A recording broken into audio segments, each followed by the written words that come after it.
Hello, hello.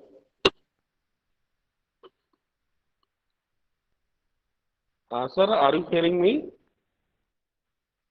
Hello, hello everyone. Hello, yes, sir. The feedback form of Okay, so let me send the link in the message. yeah, ma'am. It will be Okay, better. Thank you, ma'am. okay, sir. No.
Akriti, can we start now?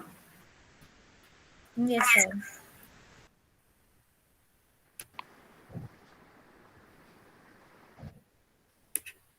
Dr. Arif, Dr. Arif, sir, are you there? Yes, sir. Good afternoon. Welcome, sir. Thank you so much, Akriti, sir. please. Yes, sir. Participant, so we are start. Thanks. On behalf of all the participants, I welcome Dr. Arif Anwar to deliver the session on exploratory and confirmatory factor analysis using SPSS. Dr. Arif Anwar is currently working with Asian Business School as an assistant professor. His thrust area is marketing and operations. He has considerable amount of experience in teaching with subjects like marketing, operations, and business research methods at different institutes of learning. Dr. Anwar has earned his degree of PhD from Aligarh Muslim University, and he holds the degree of MBA in marketing and operations from Jamia Millia Islamia and a BTech degree from GGS IP University. Certified UGC NET in management. Sir has publications in journals of international repute He has been participating in conferences, workshops, and MPs for continuous learning and intellectual development of various of various institutes in India and abroad, including IIM Calcutta, IIM Indore, Harvard University, University of Applied Sciences, Srinagar, and BITS Pilani. Dr. Anwar has been mentoring the students and professionals for their startups, innovation, and incubation. I again welcome you, sir, to start the session. Over to you, sir, Dr. Arif Anwar, sir. Thank you so much, Professor Akriti. Thank you for this nice introduction, everyone. And I'd like to first of all congratulate Jamia Hamdard for bringing such a nice thing, such a needy thing for the community of scholars out there. So thank you, all the coordinators, Jamia Hamdard, and a special thanks to ATAL, the AICTE Training and Learning platform. Today my session is completely related with uh, the use of SPSS. So the very first thing that I'd like to tell each and every one of you that please consider this session uh, as a platform of learning and interactive session that will help us to use SPSS not as a tool but just as an aid, because many of times when I was pursuing my research, my PhD, along with my colleagues, we had a very bad perception or a negative perception about SPSS, that it solves all the problems that we have in research.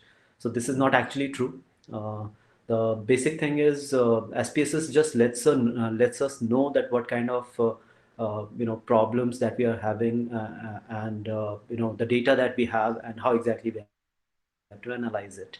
So it's just a facilitator.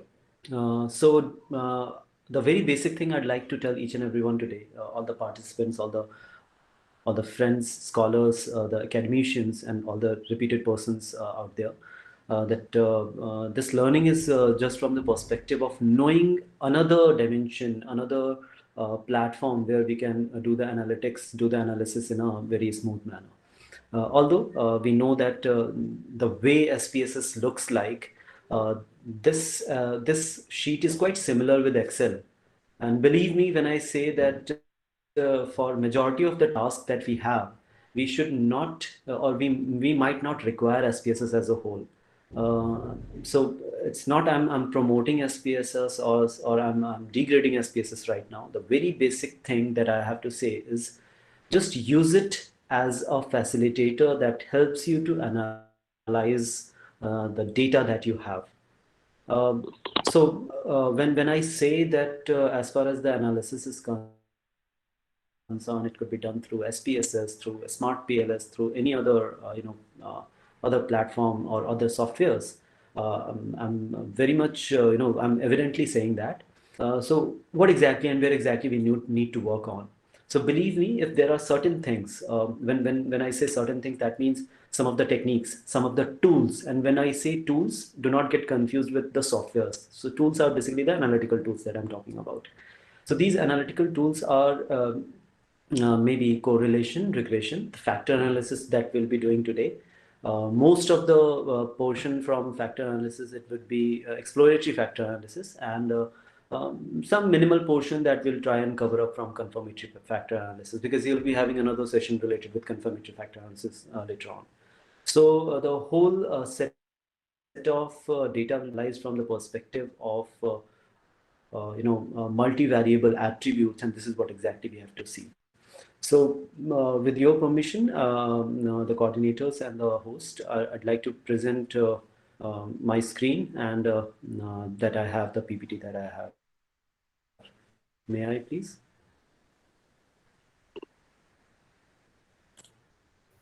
Yes, sir, please, sure. Thank you.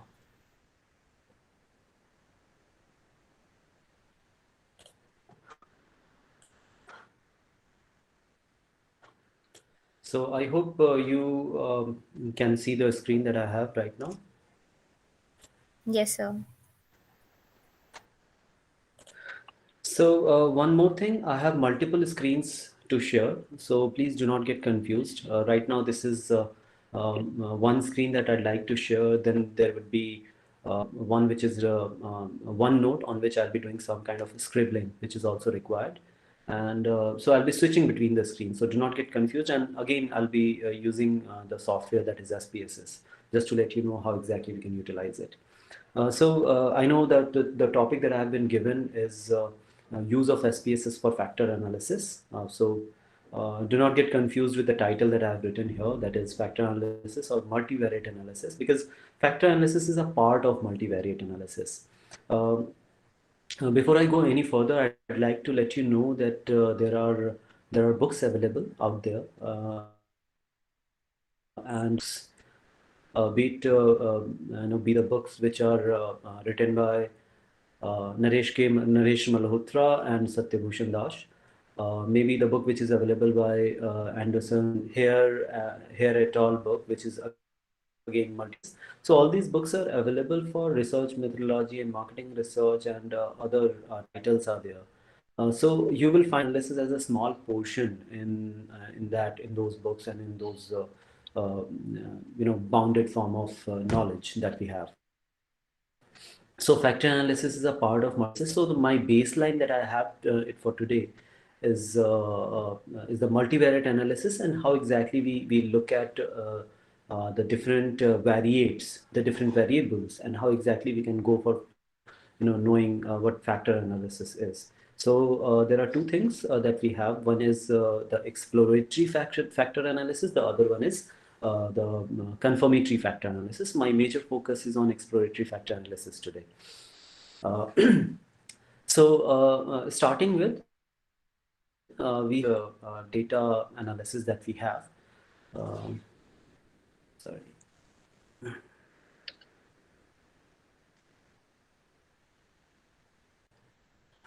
Yes, just hope this pen is working. Yes, good enough. So multiple set of statistical techniques used for analysis of data that contain more than one variable. Now let's suppose we have when we say variables are there, and what do we mean by variables? So you might be from different backgrounds. Somebody would be from psychology, somebody would be from marketing, somebody would be from HR, somebody would be from finance, doing there are people who do research in the field of finance that uses primary data. So maybe behavioral finance is the area. So these are different areas. So whenever we talk about this multivariate analysis, and then we talk about the complete set of data, there are variables that we have. Let's suppose right now we have we pick it up from the field of marketing. Don't get confused. I know I'll be sharing all the set of examples that I have with me. So suppose I have I want to know that how exactly sales is being affected by maybe the advertisements that are done. And the second thing is the price that I have kept for any of the product, and maybe there is a third thing we can say that is advertisement price, and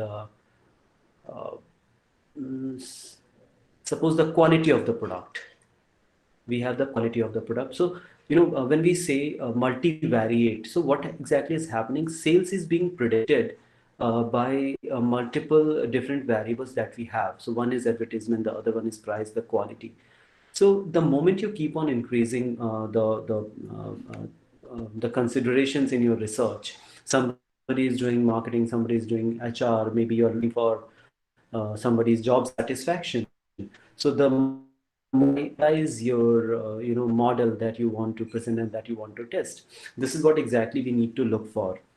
So when we when we are working on this aspect, that is multivariate data analysis, first of all, before installing your SPSS on your computers or on your devices, or maybe before you go about taking the data, try to understand what set of variables you have, that all those variables that will be utilized by you in that research. First of all, be sure, have that surety about it, and then you'd be good to go. So in that respect, multivariate analysis is used to study more complex set of data than what univariate analysis methods can handle. So univariate,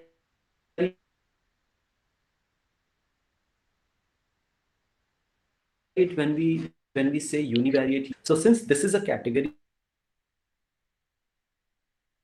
advertisement,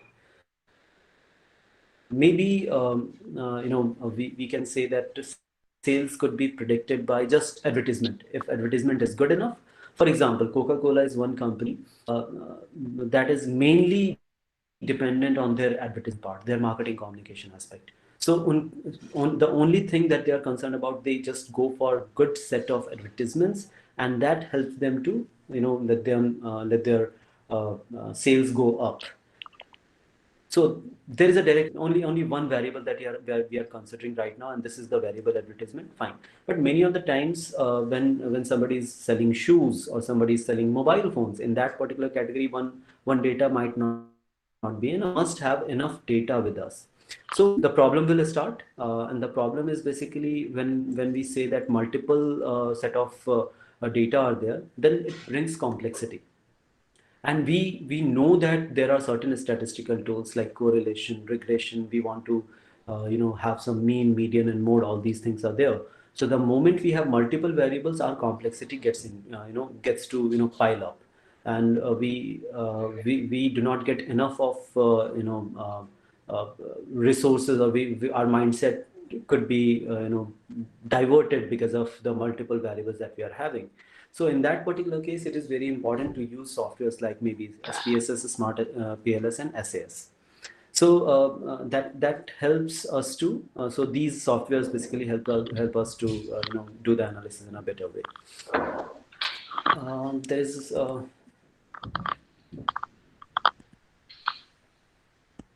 before I go any further, there is a consistent noise from outside. Can you please check the host?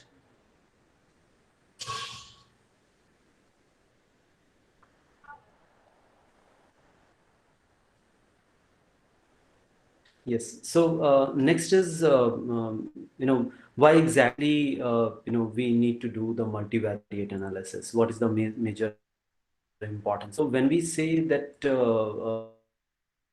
this is there, one of the major advantage is like it reduces the likelihood of type 1 error. So what exactly is type 1 error? You might be able to get to know in different sessions here. But I'll definitely brief it. Type 1 error are those error that talks that there is a hypothesis that you want to check, and that hypothesis could be anything. That hypothesis could be about knowing whether advertisement is having a good impact on the sales or not. Right. So type 1 error in hypothesis is something that talks about let's say your assumption that you have made, whether that could be true, that could be false. After doing the statistical analysis, the results could be in favor of the hypothesis, it could be against the hypothesis, right? So let's assume that you have, and we do not, we always take the null hypothesis as those hypotheses which are very much the ideal situation, जहाँ गलती होने की chances ना हो. So that if it is rejected, and even if we are wrong, we do not fall in the trap of having a wrong set of errors. So type 1 error is all about your hypothesis is correct, but somehow you are rejecting that hypothesis. So that means your assumption was right, but the result that you are getting is wrong. So such type of errors are called type 1 error. And when you have multiple level of multiple data if you have, so multiple variables that if you include in your model, that will help you to reduce the type 1 error. And when we say model, so don't get confused by these are not such heavy things. Suppose I've just given you one example. All are impacting sales. So this is one basic model that you have proposed, and this is just a basic model that you are proposing, and this is what you have to test using different methods. So you don't have to get confused with the thing that whether it will be whether it will work or not, right? So but sometimes univariate analysis is preferred as multivariate techniques can result in difficulty in predicting the results of the test. So when we include multiple variables, the problem is that we might not be able to analyze it properly, and that's why these SPSS and all these softwares help us to analysis in a better way. But the understanding, there are certain assumptions that we have to look for when we see multivariate analysis. And even if we are talking about this factor analysis, we wish to, and we would like to know that how exactly this factor analysis could be checked, and what are the different assumptions that we have. So number one is the normality check, number two is homogeneity, number three is linearity, and number four is the absence of correlated errors. That has to be individually. All the items are very important. When we say normality, one thing that we need to know is there is a normal curve phenomenon that we need to understand, and that is, let's say, all the data that we have, whether that falls in this whether it falls under this.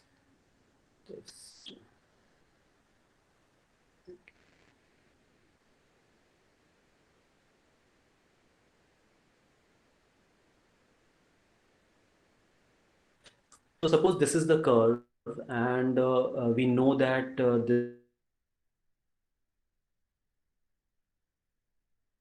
sigmas, that one is -3 sigma, -2 sigma, minus sigma. This is the mean zero value. This is sigma, 2 sigma, and this is 3 sigma. So basically, we try to cover up that majority of the data when 90 and plus sigma to -3 sigma, we say that one of the condition of normality has been achieved. So there is another thing that is called skewness. Skewness means it should not be suppressed from any one side. There has to be a symmetry between the positive and the negative side. Then there is kurtosis. Kurtosis basically talks about whatever the data that you are having with yourself. That data should not have a peak. That means peak means if this is a central value, the majority of the data should not be aligned towards the central value. There has to be certain kind of variance. So that means if you are able to bring some basic level of variance in your data, then definitely your normality could be achieved. So variance should not be equals to zero, should not be close to zero. It should be somehow very much related. Obviously, the dependency is basically what kind of data set you are having. Whether you are having a data range of 1, 2, 3, 4, 5, whether you are having a data range of 1, 2, 3, 4, or maybe you are having in decimals. It totally depends on you. But the whole characteristics, the whole thing about normality is, the data has to fall under the normality curve. It should come under the 95% of the data should fall under plus minus 3 sigma, 3 times of variance. Agar variance nahi hoga, if the variance is 0, plus 3 sigma or minus 3 sigma will not solve the purpose. So that's why we say there must be a variance in the data. That means kitni bar can I use Hindi as a language in between? Do you have the permission for that? It's just for the ease of understanding. Yes, sir. Yes, sir. You can use. Thank you so much. So Actually, yes, please. there are some of the participants who are from South India. All right, I'll take care of that. So thank you so much. So when we say variance, many of the times you have gone with your you might have taken your questionnaire and you have tried to get it filled by the respondents. But what happens that many a times people are just writing 5, 5, 5, 5, 5, or maybe they are taking on 3, 3, 3, 3. So if all the data that you are gathering, everybody is having the same kind of a response, then obviously when you will take mean, and you will take standard deviation, you won't be having any kind of a variance in the data. So it is very important to have some certain variance so that your data will fall under the normality curve. And then there is a limit of kurtosis, there is a limit of skewness. If the none of the data would be very much perfect, very much normal. So, but it should achieve normality. This is one important thing. The second thing is that is related with the homoscedasticity. Homoscedasticity. Uh, homoscedasticity is one thing. Homoscedasticity is one thing that we need to when we can say that let me just switch to a screen here. It will help us to understand it better. Now let's suppose I have this graph is there. Suppose there are some set of data. These are my data that I'm having now, and there is data like this. Suppose I have asked one question. The question is basically about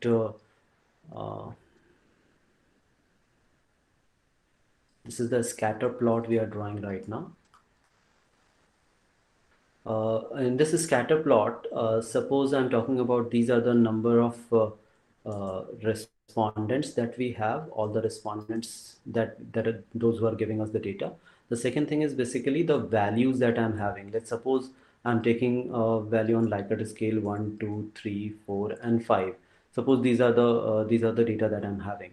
So when I look at maximum number of people or the respondents that I have, how many number of people have, so if let's say it's 10, it's 20, it's 30, 40, 50, I can see that this is what one has been given by many number of people, that is almost about 30 to 40 number of people.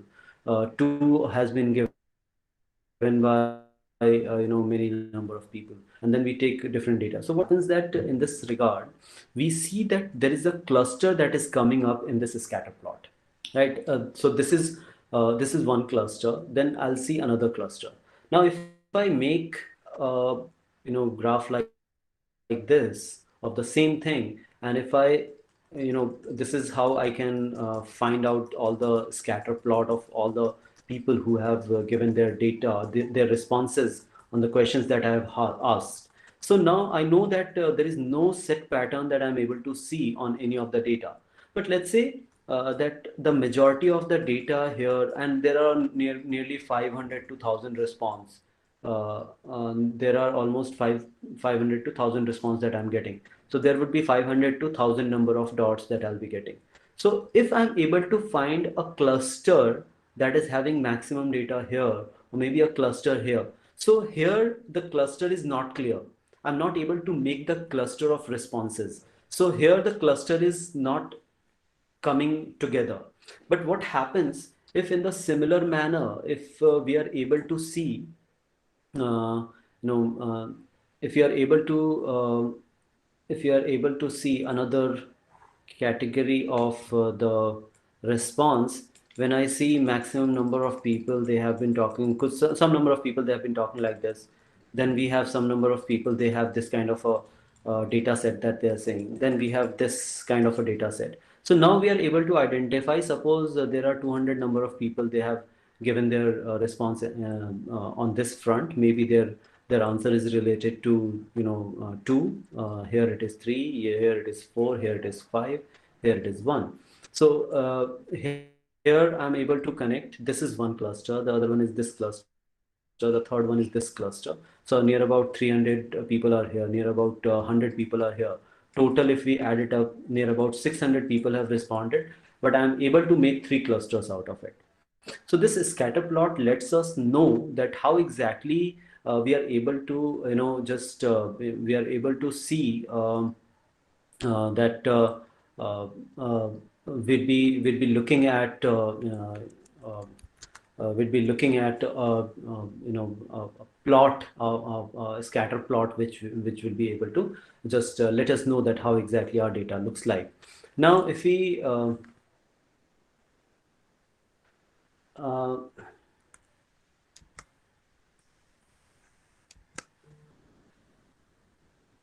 Now, if we look at it, so we know that we know that this normality thing has been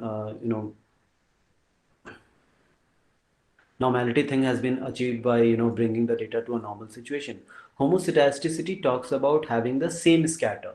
That means if I have multiple variables, so I have to see whether all the variables are having similar kind of a scatter or not, whatever scatter plot that I'm seeing. So maybe there is this variable v1 that has this kind of a scatter plot in which all the data are in one format. Then we look at the second variable that again basically looks at the scatter plot, which is giving a similar kind of a scatter.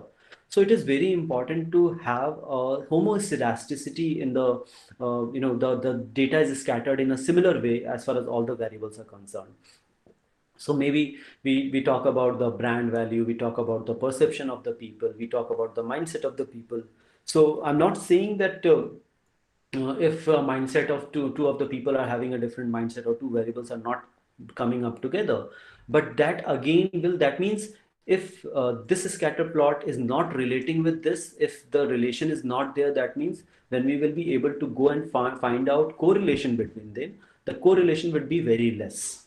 And when correlation is less, you cannot bring any kind of a relationship between them, be it regression relationship, be it structural equation relationship, which we are needed to do here after doing the factor analysis, and we'll be going into structure equation modeling. In that, if correlation or the coefficient of correlation is very less, very much close to zero, or maybe very much close to 0.1 or 10%, 20%.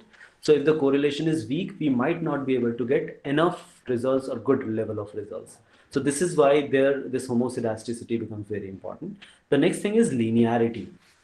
And linearity is basically when we talk about let's say we say about regression. Regression is something when there is this variable one is regressing on variable 2. This is regression should be a coefficient beta. That means variable 1 is regressing on v2. That means independent variable v1 is impacting v2. So this relationship should be linear in nature. That means if I'm using x or y, the quadratic form or the cubic form should not be there. These things should not be there, and we should be avoiding that. Linearity is one thing that will help us to understand the model very well, right? Even if somehow, somewhere, if we are falling into that trap that linearity is not being achieved, what we maybe there is a curvilinear condition. What we can do, we can use the logarithmic conditions, logs, so that we can make the whole equation into a linear form. So linearity is just a simple thing. There should not be a higher degree of variable that we are taking into consideration. This is linearity.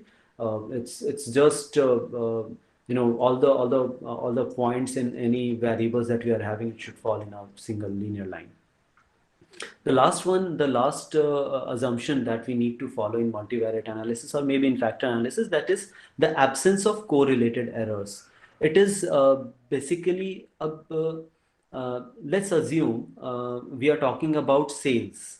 We want to increase the value of sales, and that is dependent on price, that is dependent on quality, and that is dependent on advertisement as well. This is what exactly was my previous example.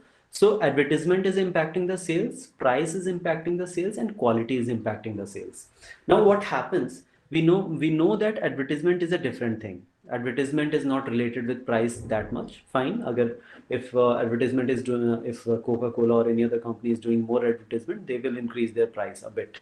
But there is not much of high correlation. But let's say we know that price and quality somehow are interrelated. If some company is asking for more price, they are bound to give you better quality. So we know that when we will be taking up responses from the perspective of price, whether the price is good enough or not, whether there is a value for money or not, and then we'll be talking about the quality perspective of the product, whatever is being sold, maybe Coca-Cola or anything like that. So what happens, there are certain error terms that are associated with quality. There are certain error terms that are associated with price as well. So since we know that price and quality, these are interrelated terms, they will have some kind of correlation, maybe moderate level of correlation, or maybe they'll be having a high correlation between them, these two variables. Then obviously, when we talk about the errors associated with these two variables, let's say price is there, so price will be having some error. So the respondent, it's not the price that will be having error, it's the data that you are collecting based on price will have some error with itself. The quality will be having the data that you are collecting based on quality, that will be having some kind of a error with itself. The collection of data will have that error. So you should not be having interrelated or correlated errors. So you must have absence of or minimal of, you have to minimize this error, you have to bring that error very less, so that all these, so it's basically the error should be the average of E1 and average of E2, average of E1 and E2. It should not be like E1 is causing error and E2 is causing error. Somehow both are related, so they both will be having a combined effect. So that means, since because of that correlation we are having some error which is because of both the things, right? So these are correlated errors. So correlated errors should be reduced. So you'll be seeing it in the confirmatory factor analysis, that how exactly we combine two different errors which are correlated with each other. We'll be seeing from that perspective. So just remember this thing, why exactly we need to bring the correlated errors, or we have to reduce the correlated errors, and you'll be good to go. So if the data set does not follow the assumptions, the researcher needs to do some filtration. You might have to, as a researcher, you'll have to work on that front, and you'll have to come up with that. Now we have certain objectives of the multivariate analysis. One of the major objective that we have is definitely we are talking about factor analysis, and factor analysis is one of the important aspect that we have to do. So when we say factor analysis is what exactly we are here for. So factor analysis will be having two important aspects. One is EFA. FA is factor analysis, exploratory, and this is CFA. So EFA is basically exploratory, and CFA is basically the confirmatory. Now what happens when we say data reduction or a structural simplification is one of the objectives of multivariate analysis? When we go into SPSS, SPSS uses data reduction technique to do factor analysis. So data reduction is something you utilize the most appropriate and the most relevant data out of the complete data set that you have. You reduce certain data, you eliminate some of the data which are not important, you eliminate some of the variables which might not be important, which might be causing some issues because of the linearity, because of the normality, because of homoscedasticity. You get rid of the data, some of the data, some portion of the data, you get rid of it, and finally your objective is to go further with the data. So the very basic one is data reduction. That is one of the important aspects that we have. So just keep a note of that data reduction is one of the important aspect in the multivariate analysis. And again, data reduction is something that is very much related with your factor analysis. We are basically closing down, we are coming down to factor analysis. We'll be understanding that. The second thing is sorting and grouping. This is the second objective that we have to achieve. That means you might have heard that suppose I'm not sure, I have brought down 1, 2, 3, 4, 5, there are 10 or 15 or 20 number of questions that I have.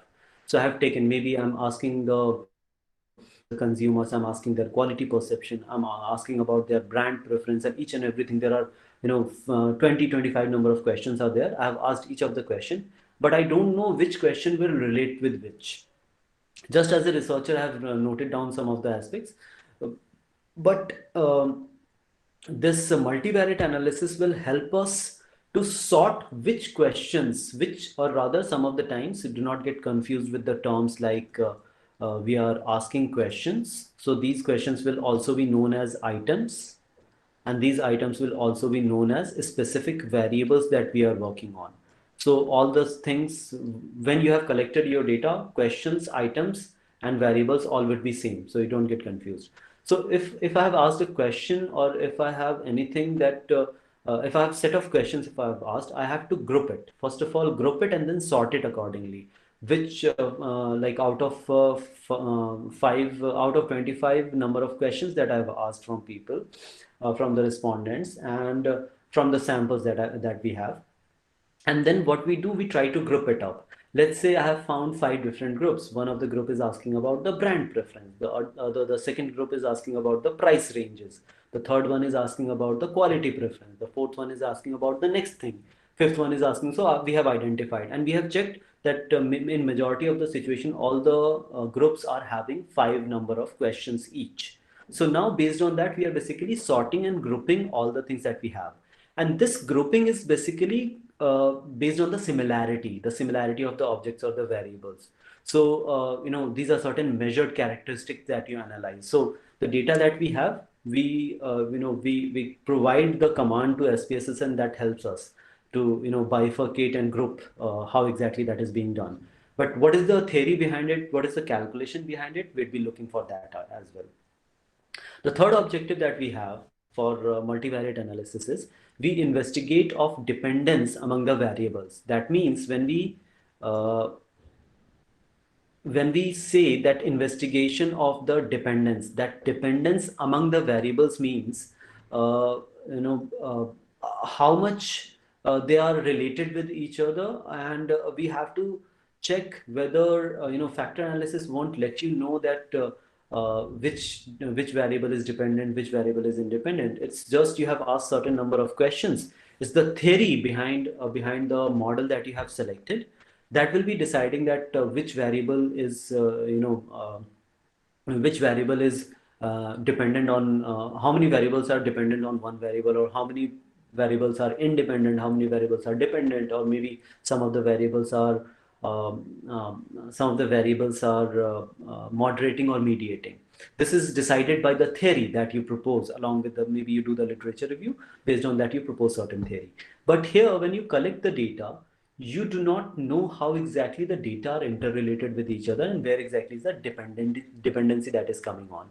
Since we know that there was one thing which was related with price, and there was another thing which was related with quality.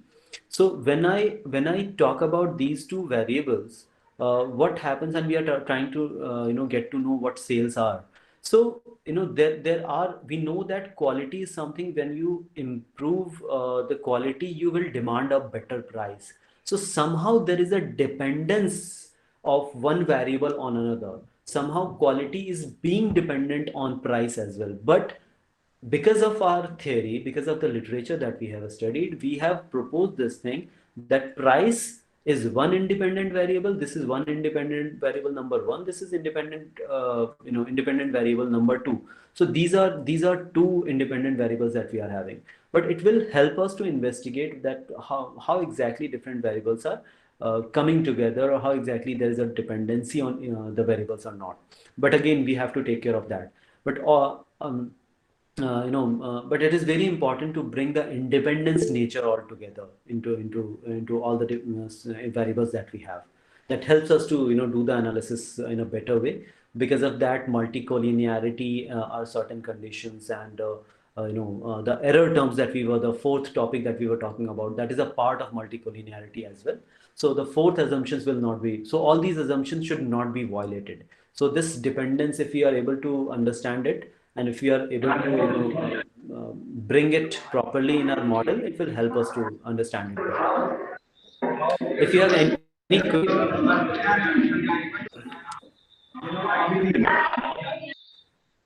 any query, you can please ask. But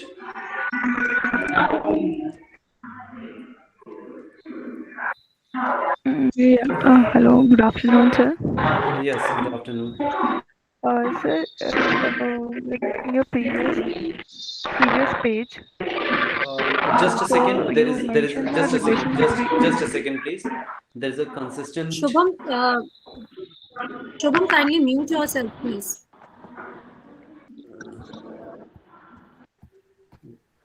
Well, thank you.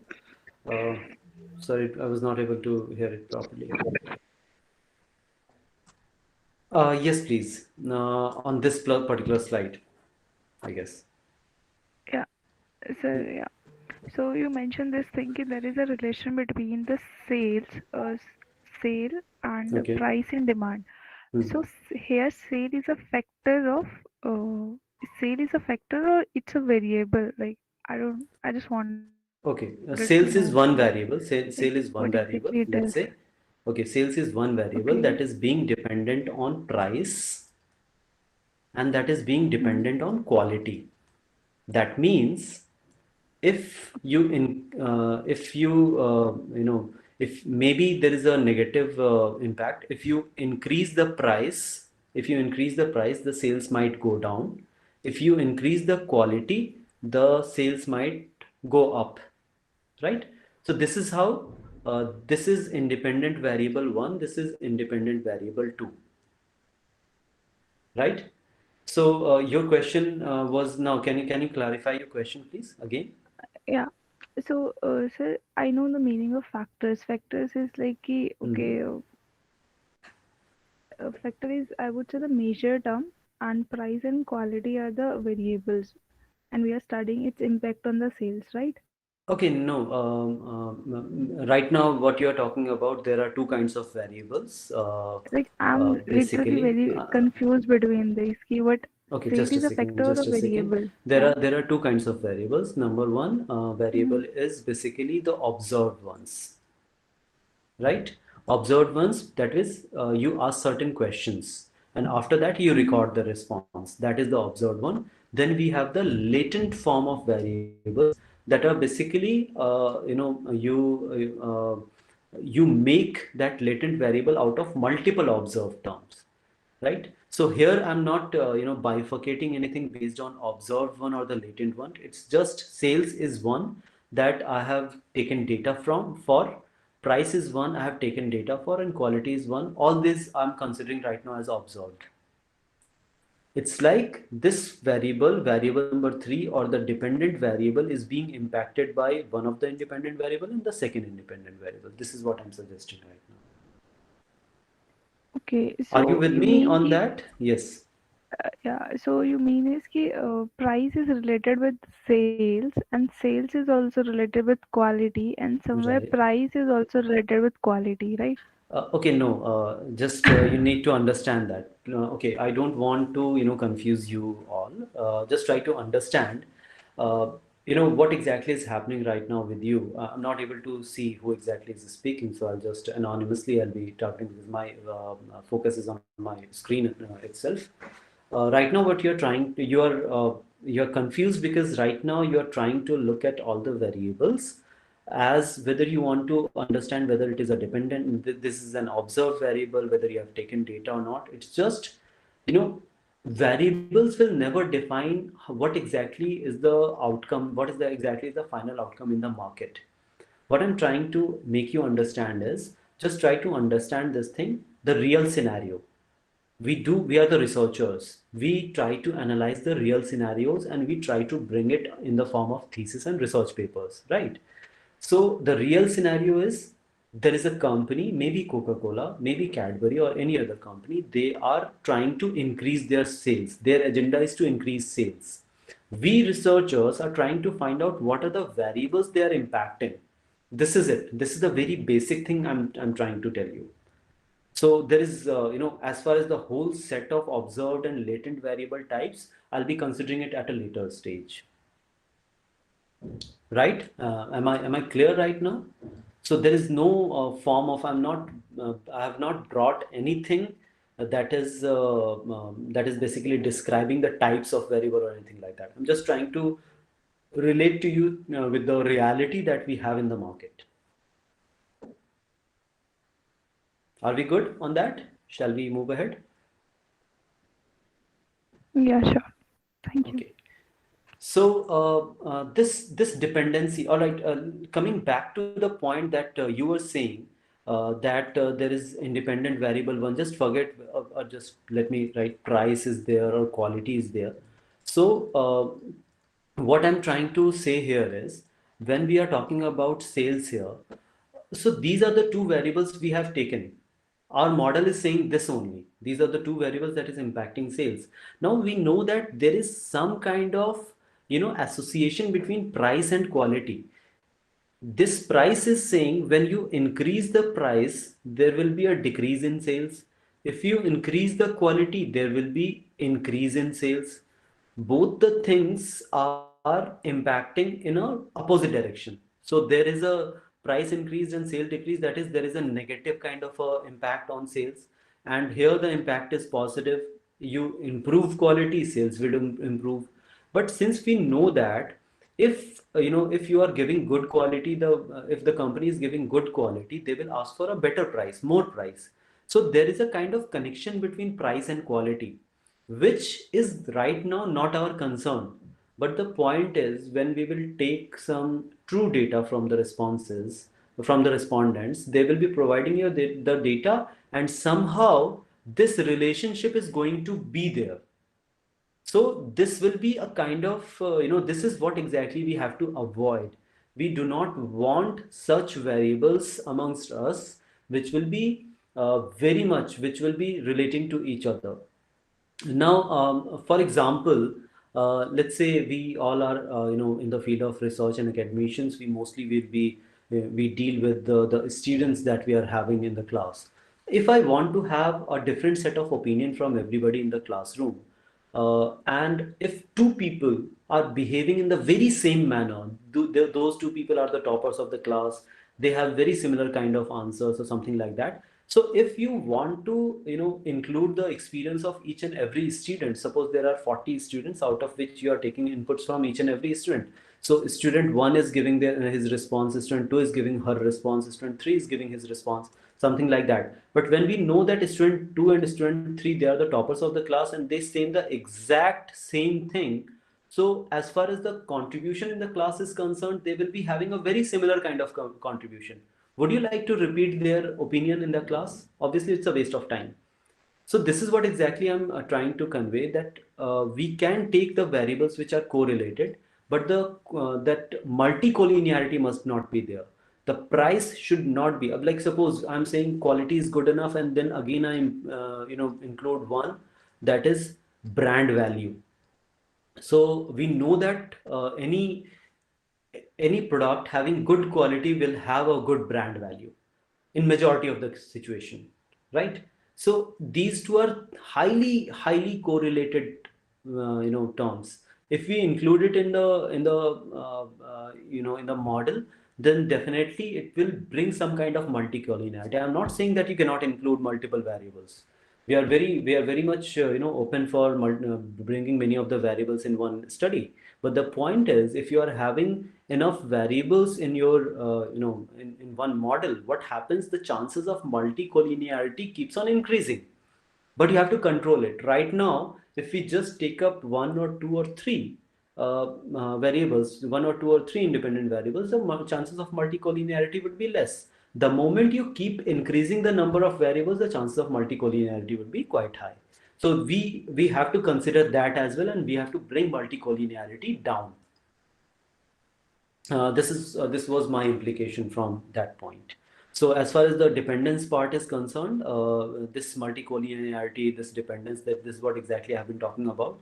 Try to investigate about the dependence and try to understand whether all the variables are mutually independent to each other or not. If it is there, it is very good. So try to bring that. So all the points that I have said right now, and this point number 3, we basically want to, all these things coming together are trying to say that there must be number of variables having least of multicollinearity, least of correlated errors, so that every individual variables will be having their great impact on the dependent variable, right? So if many of you might be in a very beginning stage of your research, so I'd suggest them, if you're going to if you're developing your model right now, if you're trying to find out description and explanation regarding that, definitely keep this into consideration. Do not bring very closely related variables together in the study. That will definitely is going to impact, that will bring this multicollinearity aspect into the picture. that might bring some troubles for you as well. But that's not a big issue. You can always get rid of it. You must have enough number of variables and enough data. You can definitely reduce at a later stage. Next thing is prediction. The prediction relationship between the variables. Prediction is, this is independent variable. Then we have a dependent variable. So there is an impact of independent variable on the dependent variable. So that means independent variable is predictor. And this is the dependent variable that is being predicted. So this is just a simple thing. Prediction relationship between the variables must be there. That means one variable should be impacting the other one, must be determined for the purpose of predicting the values of one or more variable based on observation. So right now, if we have only one independent variable, we might have multiple. So there will be 1, 2, 3, 4 on, and then we can also include the number of dependent variable as 1 and 2 and 3. So if we have one dependent variable, we can use regression. If we have multiple, we have to go for a structural model. One last thing related to the objective of multivariate analysis is the construction of hypothesis. This is one of the major, one of the most important thing that you must have a very clean set of hypothesis for your model. You might be confused at some point of time that what will be the hypothesis, how exactly to write a better hypothesis, or whether the hypothesis is correct or not. You work on your model, try to make your model perfect with best set of explanations from the literature available. And then as far as hypothesis is concerned, taking in basic research hypothesis or changing it into null and alternate hypothesis, that is not a big problem. Anybody with having a basis of basic experience into research will be able to help you with framing the hypothesis. So that's not a big problem. But yes, this is one of the important things. So if you focus on your model, if you have your proposed model will lead you to understand the objectives as well as your hypothesis of the research. So that is not a big problem for that. And hypothesis both. But this is one thing that this may be done to validate the assumptions or to reinforce prior convictions that you are having. So it's just when you are assuming anything, you have to take a side, whether this is true or whether that is true. You prepare your hypothesis based on that, and then you come up with the final testing. And then once you decide about what kind of hypothesis you are selecting, based on that, you'll be able to test it as well.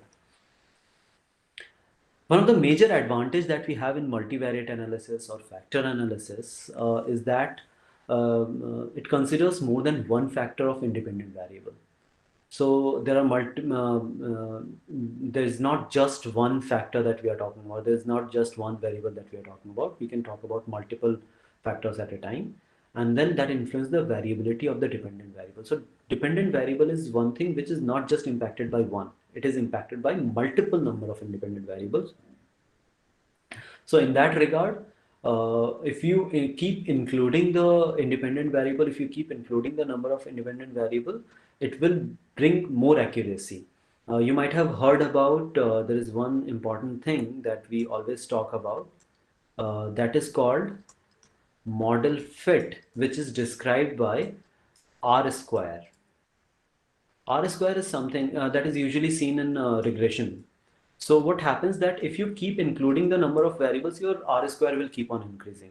And this is all about model fit. That is a different thing that we should follow the adjusted R square thing. That is a different explanation. But at least this R square will be improvised. So, but my suggestion to you is do not fall in this trap that you are having, you can test a model with the 5 or 6 or 7 number of variables or the number of factors that we have. Do not go into much depth. Do not pick up complex models in which you are having 12 to 13 or 15 number of factors and you are testing it like anything. Just whenever you're going for a primary survey, if it is a very basic form of research that you are doing, if you have just started, my suggestion to you is you do not go for multiple number of questions. Just ask 20 to 40 questions in your questionnaire, not more than that, because the respondent will be bored. and try to have total number of variables or factors. If we say the total number of factors should be 5, maximum 6. Don't go beyond that. Once you keep increasing, you keep on increasing the number of factors, the complexity increases, and along with the complexity there are so many problems that comes along. So, for having a better model fit maybe, or having a better R square, you can definitely include, but try to have a proper explanation from the available literature that you have from different, good researchers. And another advantage is the conclusions are more realistic and nearer to the real life situation.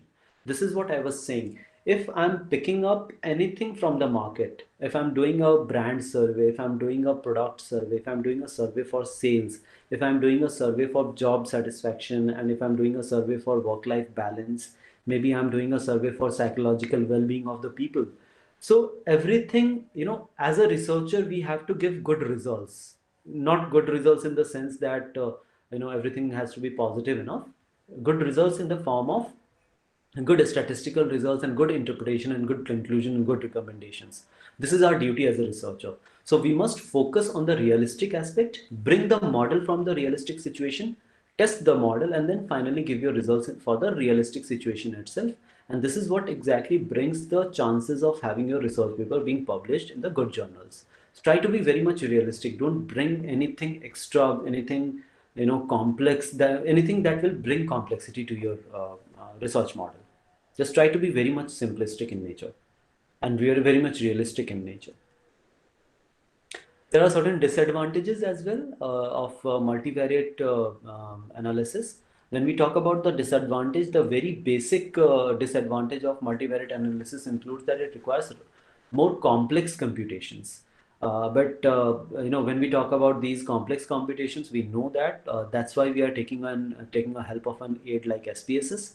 So this complex computation could be done in a simple snap, but we must know that what exactly is happening in the background. And then many observations for a large number of variables need to be collected and tabulated. It is rather time-consuming process. But obviously, if a model is there in which large number of variables are there, maybe 5 to 7 or maybe up to 10, good enough. We just have to control the variables in such a way so that we do not go into the wrong direction. If we are able to control 3 or 4, then we can go for 5 or 6. If you are able to control 5 and 6 number of variables in the next research paper, in the next form of research, we can go for 8 or 9 or 10. So this is how we can increase the complexity, and we can do the research in the similar manner. But try to start your research from the very basic one with limited number of variables, maybe or limited number of factors. Now, before I go any further, I'd like to clarify one thing here. There are two terms that I have been using synonymously and interchangeably. One is the variable, the other one is the construct or the factor. Now let me just tell you how exactly these terms are different. So if you have asked multiple number of questions from your respondents, maybe question number 1, 2, 3, 4, and you have said that there might be some areas that you want to cover. Let's say there is one factor, there is factor 1, factor 2, factor 3, factor 5. We can say that question number 1, question number 2, question number 3 up to question number 5, they are falling in one factor. Factor means maybe sales. I'm talking about sales right now. This factor 1 talks about sales. I'm asking multiple questions on that. Factor 2 is basically I'm talking from the perspective of question number 6 to question number 10. Factor 3, question number 11 to question number 15. This is how I'm having all the questions. So suppose this is sales. The second factor is about price. So I have been asking so many questions, but in which I'm asking multiple questions related to one factor. So this is how these number of questions or these number of variable will lead to make one factor. So these are the observed variables, anything which will be in the form of squares. These will be one factor that you will be observing based on the question, and this will be the factor, or rather this will be V1 or V2. It will be question, it will be variable, it will be item. So these are the same things: variable, questions, or maybe item.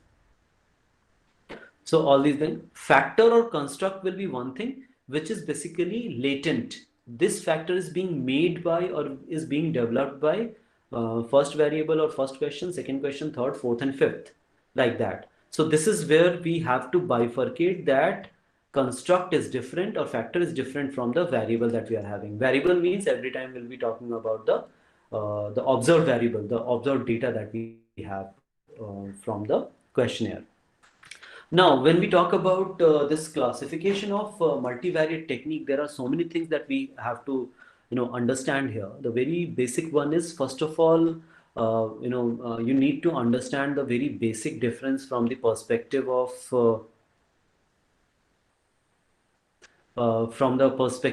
how many number of dependent variables you have. So if you have zero number of dependent variables, then there are different attributes that you have to see. If you have one or more, or maybe any positive number of or any integral number of dependent variables, then there are different techniques that we can have in multivariate techniques.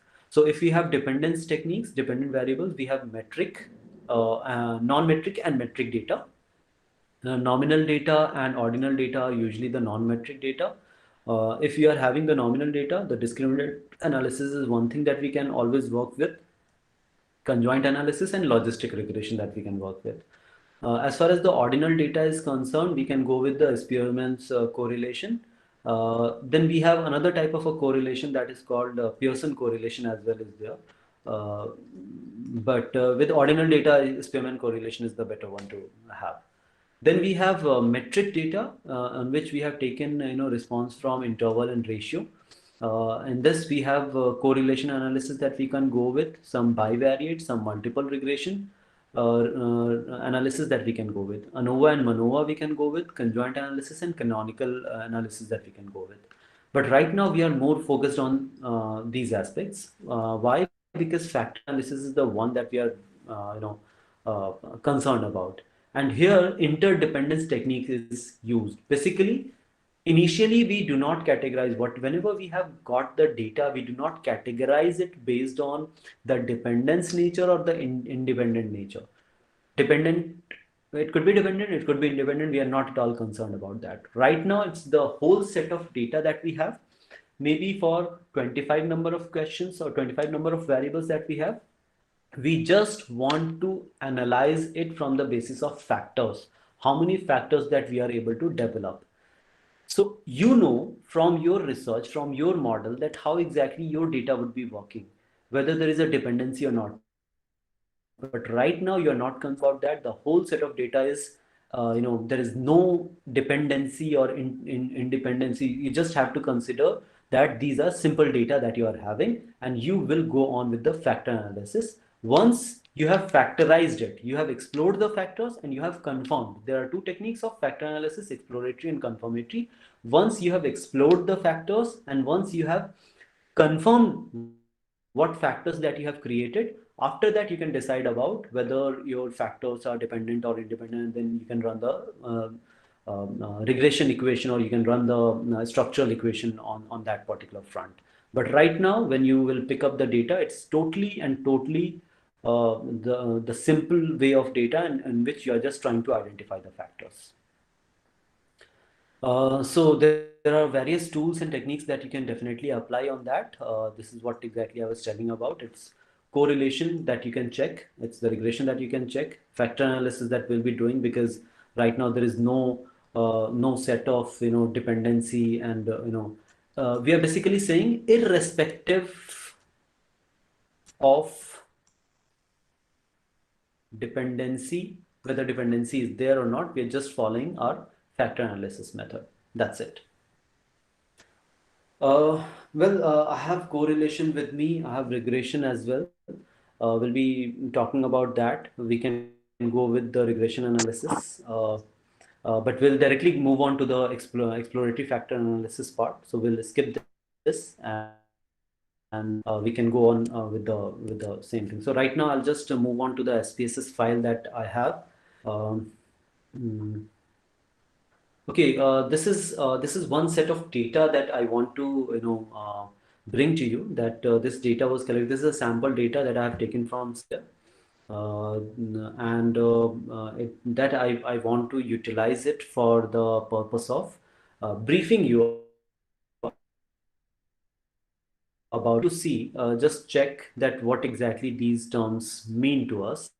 This is the ID that means we have enough number of respondents that have given their data right now. So every assigned one specific ID. So right now, if I have to see, I have 520 responses that are with me.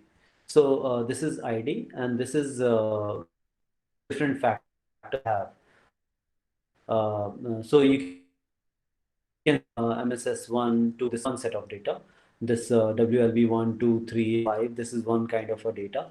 But exactly, you are trying to understand that these are the data that we have, which I have already grouped based on because I know what kind of questions I have asked, but I don't know whether they will fall under the same condition or not, they will fall under the same groups or not. But if it falls, although I followed a theory, I took up some standard questions, and then I start to do certain tests and analysis. Based on that, I was able to understand whether my data was good enough or not. So this is the data set that I have, on which we have later on we have experience, marital status, profession, children, designation, and organization. These are certain something which is related with the demographics. Now this is the data that I have collected on my Excel sheet. Now I want to bring it to my SPSS.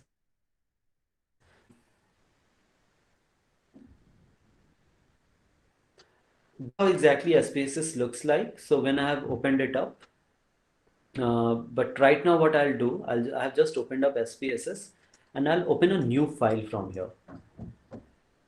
I hope you all are able to see the screen that I have right now with me. Yes, sir. Good. Yes, So, sir, it is with me. all right. Now, this is something right now. This SPSS is maybe the version is 25, but this I'm using on my Mac.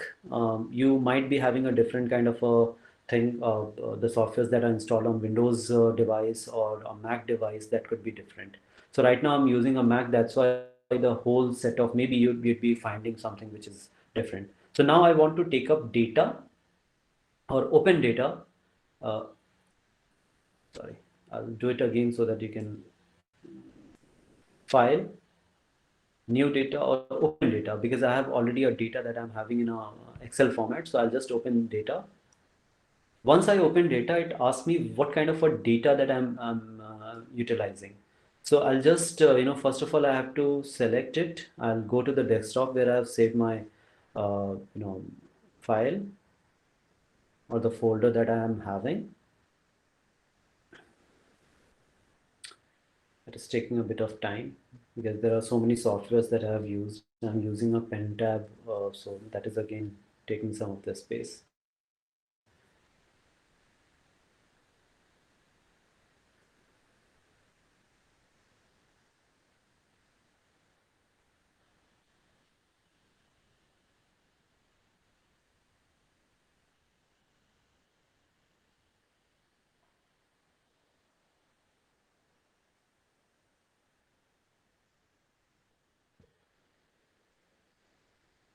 I don't know why exactly it is taking a lot of time. Now searching about data.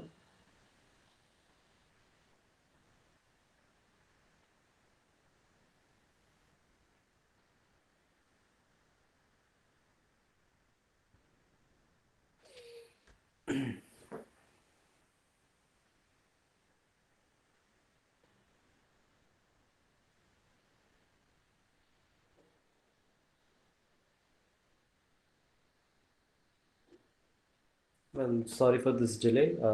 It was not expected to take that much long.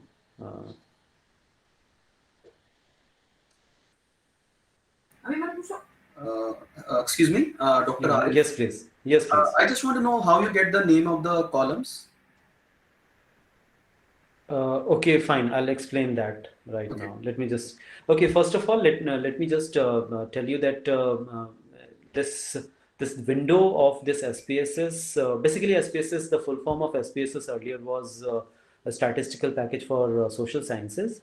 When it was purchased by IBM, now you can see here this name is IBM SPSS Statistics Processor is ready. It is written down here. So SPSS was later purchased by IBM. Maybe the version 17th or 18th was purchased, and from that time onwards, IBM is giving International Business Machine is the name of the company. They are giving this particular as SPSS, and the full form has been changed. It's called Statistical Products and Service Solutions.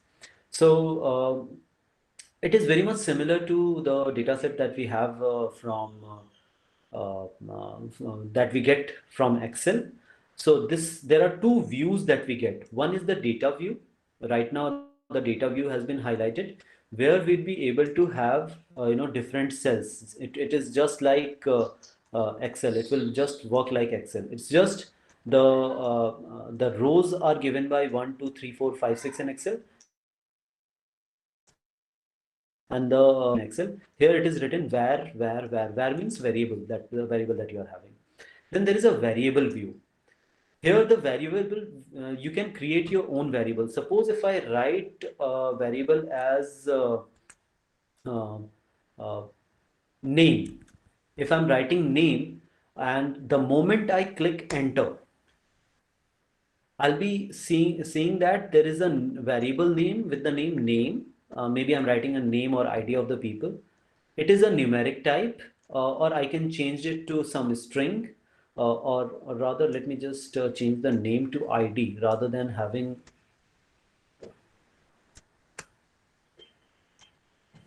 I'm changing it to ID. So this ID is basically I'm giving numeric numbers. Decimal I'm not requiring, so I'll keep decimal as 0. The width is 8. That means 8 digits, up to 8 digits I can include. Label I can write, or maybe I cannot write it. It's totally up to me. It's the identification of the people that I'm having. Then the values, right now this value doesn't mean anything here, so I'll be talking about values later on, missing later on. Columns later on, align. Measure is important. What kind of a scale you are measuring on?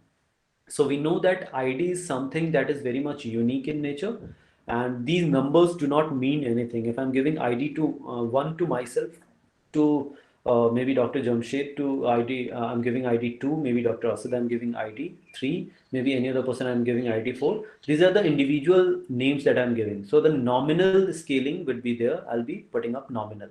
So the moment I define the whole set of variables here, I'd be able to see in the data view that there is one column that has been created with the name ID. Now I have 1, 2, 3, 4. All the people who would be responding to me will be written here. Now similarly, if I want to include another variable here, let's say I was talking about sales, I was talking about price, I was talking about quality, I was also talking about brand value. So since brand value is there is a space, there is no provision of a space that you can have in the name of the variable. So here this brand value should be without any space. So I have written BRND VAL. So it is basically brand value. Here on the label I can define, I'm talking about the brand value thing. Now I can take it, I'm measuring it on some scale, and I'm after measuring, I'm bringing it here.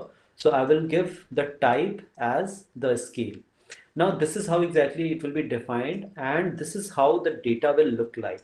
Now what somebody has said, now I have to codify it. I cannot write strings. The numbers are important for me. Maybe on sales, I'm talking about whether the sales is good enough or not. Somebody is saying it is quite good enough. They're giving 4. Somebody is saying 5 is quite more than good. Somebody is saying it's very much neutral. I have defined it as 3 is neutral. Somebody is saying it's not that good, it's 2. So these are the numbers that I'm coming with. Now what happens that if you want to define these numbers well, what you can do is you can go to the values aspect. Now we know that there are 5 different values I'm taking. Value number 1 has a label that says not, the sales are very bad. This is what I'm saying. I'm adding it. The second value is basically sales are bad. Third one is sales are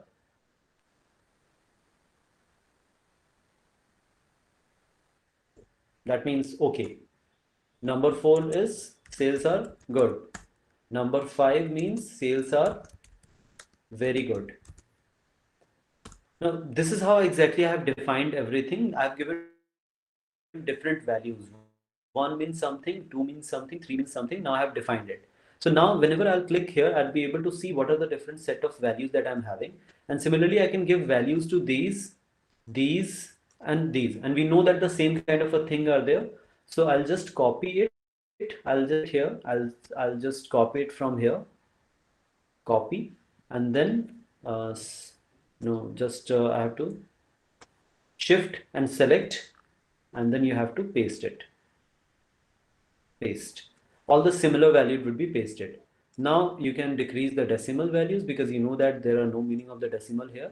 You can decrease the decimal value and you are good to go. Now if you look at the values, you'll be saying 1, 2, 3, 4, 5. This is how exactly you define it. And now these are the values. So someone would be writing 3, someone would be writing 2, someone would be writing 3 again, someone would be writing 4. So it will be from the perspective. So this ID was mine. I'm saying sales was good, price was so-so, quality was also good, brand value was very much good, very good. Then Dr. Jamshed is saying sales was very good, price is not so good, that is bad, quality is so-so, and brand value good. So this is how exactly I'm writing that. I'm putting down all the information here in different senses. So this is how my data set would be created. But if you have already created a data set using with the help of Excel, it's better you create your data set with the help of Excel, and then we can import data, or yes, we can import data from Excel that we can have from stop.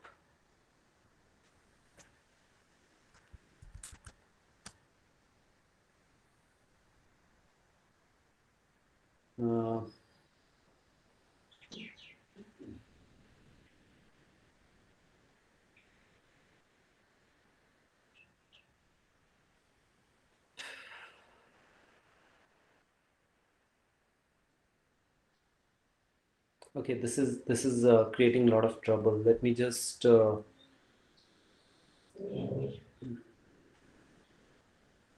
opening a new data set here.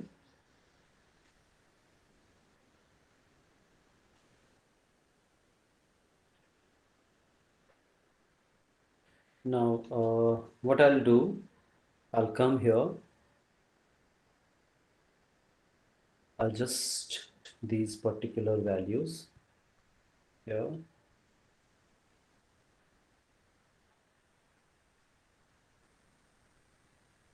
me just check. I'm not taking the topmost values because these are my name of the variables. So I'll be mentioning those names in a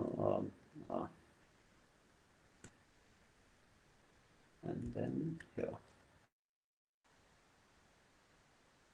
Yes, and now I'll be pasting it on Untitled 3. This is the newest one. So I'm just pasting it here, Control V.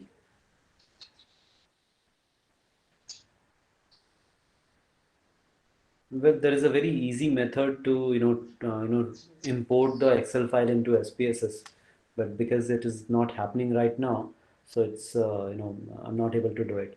Now you can see that every data is here. It's just the 2 decimal places. I just have to define my variable here. So the very first variable that I'm having is, I'll keep the pen down. It was ID.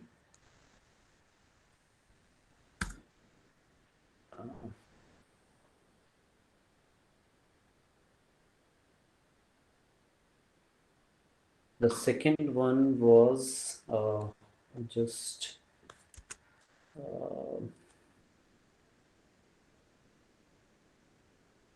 one, two.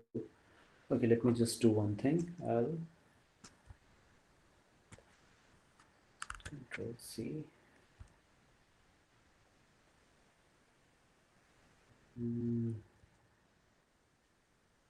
I'll paste it here. Transpose. Now copy and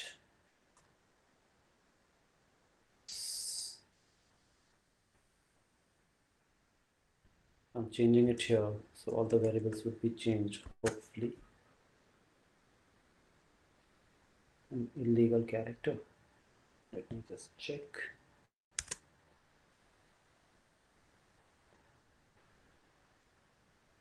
Okay, how come?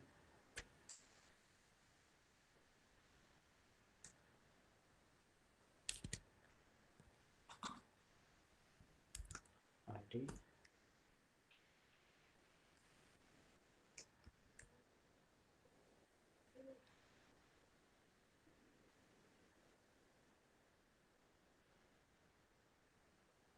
Profession, scheduling, design, and implementation. I'm copying it and I'm taking it to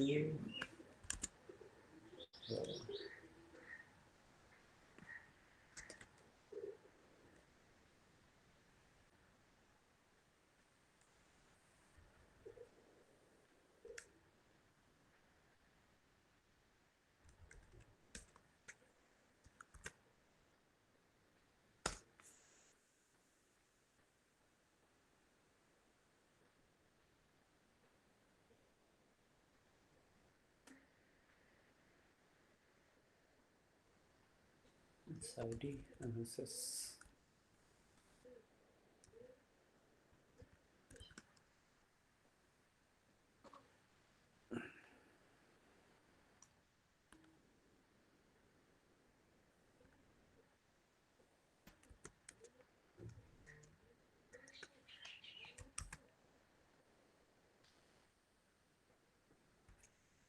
Okay, just let it be. I'm writing few of the things here.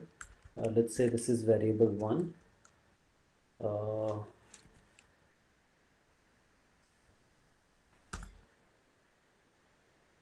This is variable 2.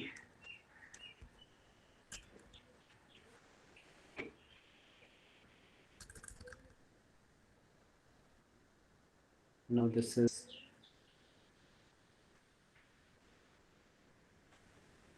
variable 3.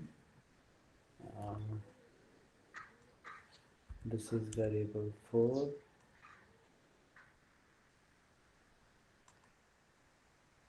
This is variable 5. This is variable 6.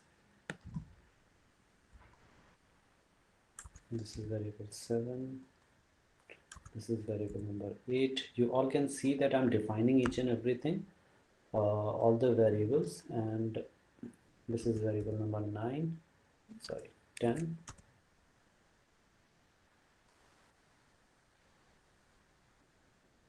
Variable number 11, 12, variable number 13, variable number 14, variable number 15, variable number 16, variable number 17. Let me check from here how many do we have. 1, 2, 3. So JS is 20.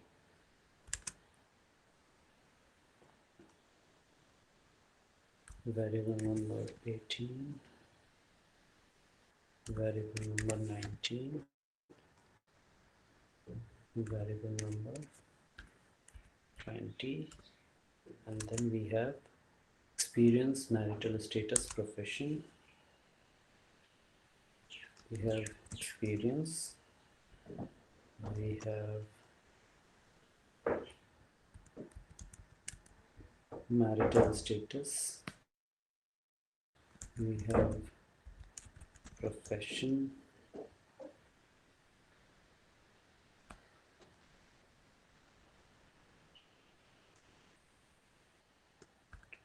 then we have number of children, designation and organization.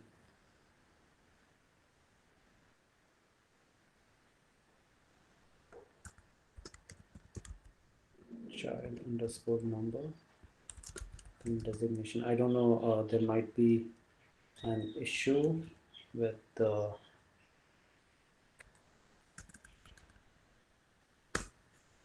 because we do not have any extra data that we are having right now. So okay, it's just a second. This variable is basically your experience. And this is your marital status.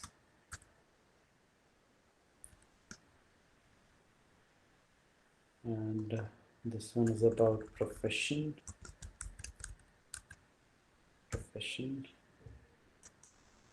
This is about your number of children, and this is about designation. I know it's design, but fine. And the last is the type of organization that we have.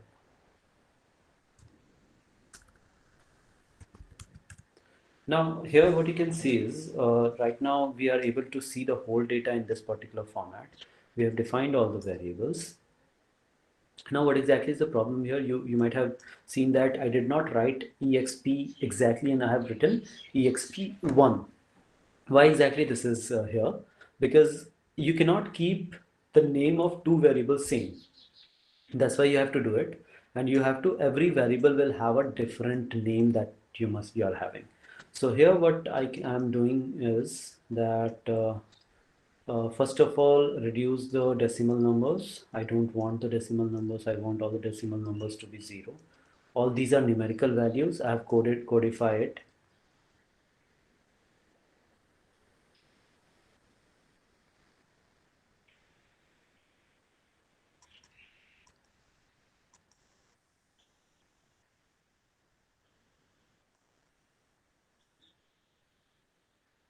Now, right now, I'm not concerned about rest of it because these are the variables that I'm concerned about.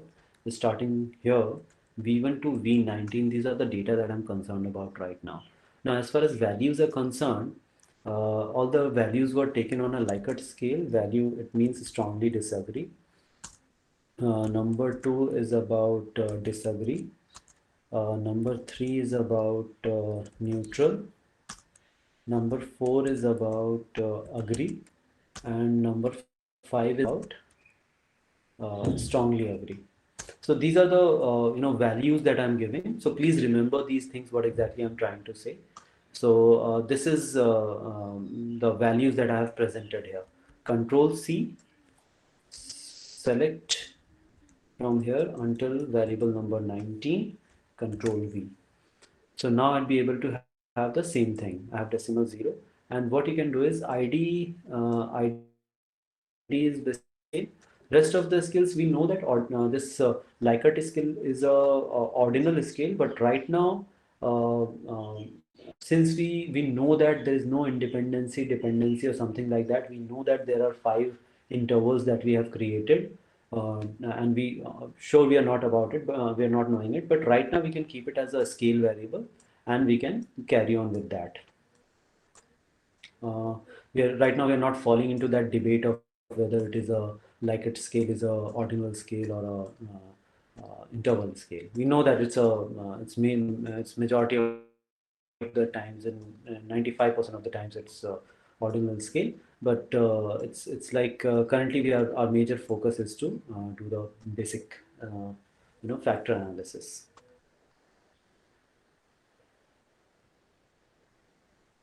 Now, my first question to all of you is, now I have the whole set of data. Let's just save it right in desktop. Okay, I don't. I'm saving it as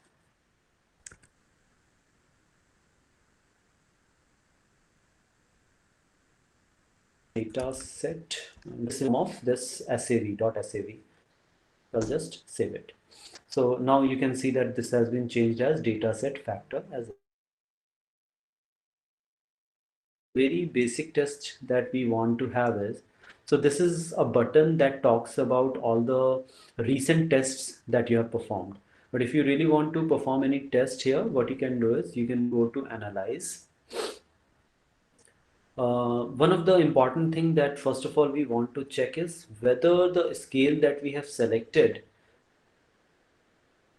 whether this is reliable or not. So my basic thing that I want to tell you is that first reliability. Right now ID is not important, it's just the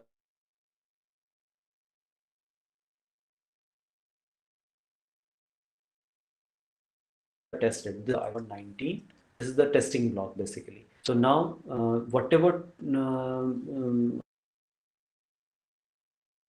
here, and this is the testing block, you can apply all the tests. So on statistics, it's just the alpha value that you want to check, descriptive of the items, rest of the things you do not require. It's just the alpha value that you want to check, and that we call it Cronbach alpha. That is basically the reliability. The moment we hit OK, this is the very basic test that we are applying right now, that will be talking about what kind of results that we are getting. So this is one of document 1. This is the logs that we are having. It talks about all the, this block is basically the syntax that talks about what kind of data set, what kind of command you have given to it. And finally we can see that this is the reliability statistics. This is the case processing summary. That means there are 522 responses. None of them has been included. Every of the data has been included here. Total number of 522, and finally the Cronbach alpha value of 19. Why we are considering these 19 only? Because these were the questions that we have asked from the people as far as their demographic data, that what is their experience and what is their different set of the things. Right now we are not concerned about that. These are the basic.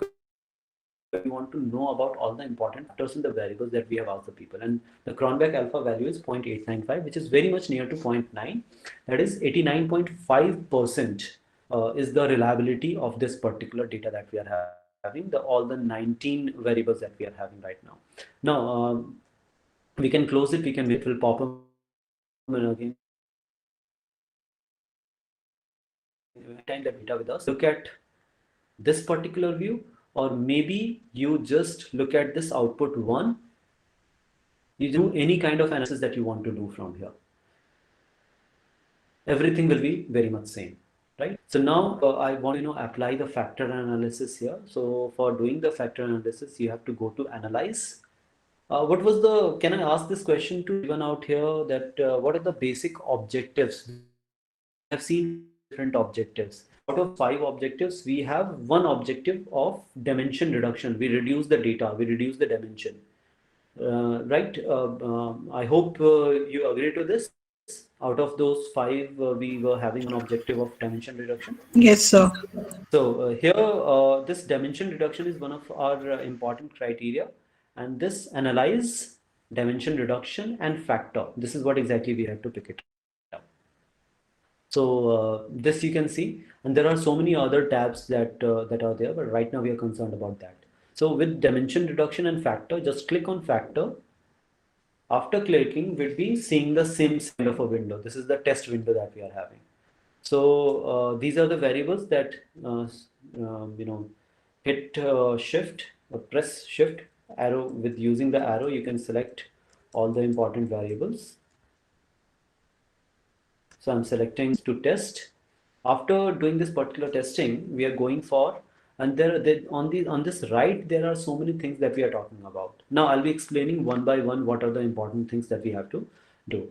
So the very first one is descriptive. Descriptive, you might be knowing that there are descriptive statistics that we talk about. Descriptive, where we get to know the better version of description about the data that we are having, or whatever the data. Suppose taken the score of, let's say, research methodology, one subject that I'm teaching to my students. I've taken the score of research methodology of all the 40 students who are present in my class, right? So descriptive is basically all the data that I'm having, the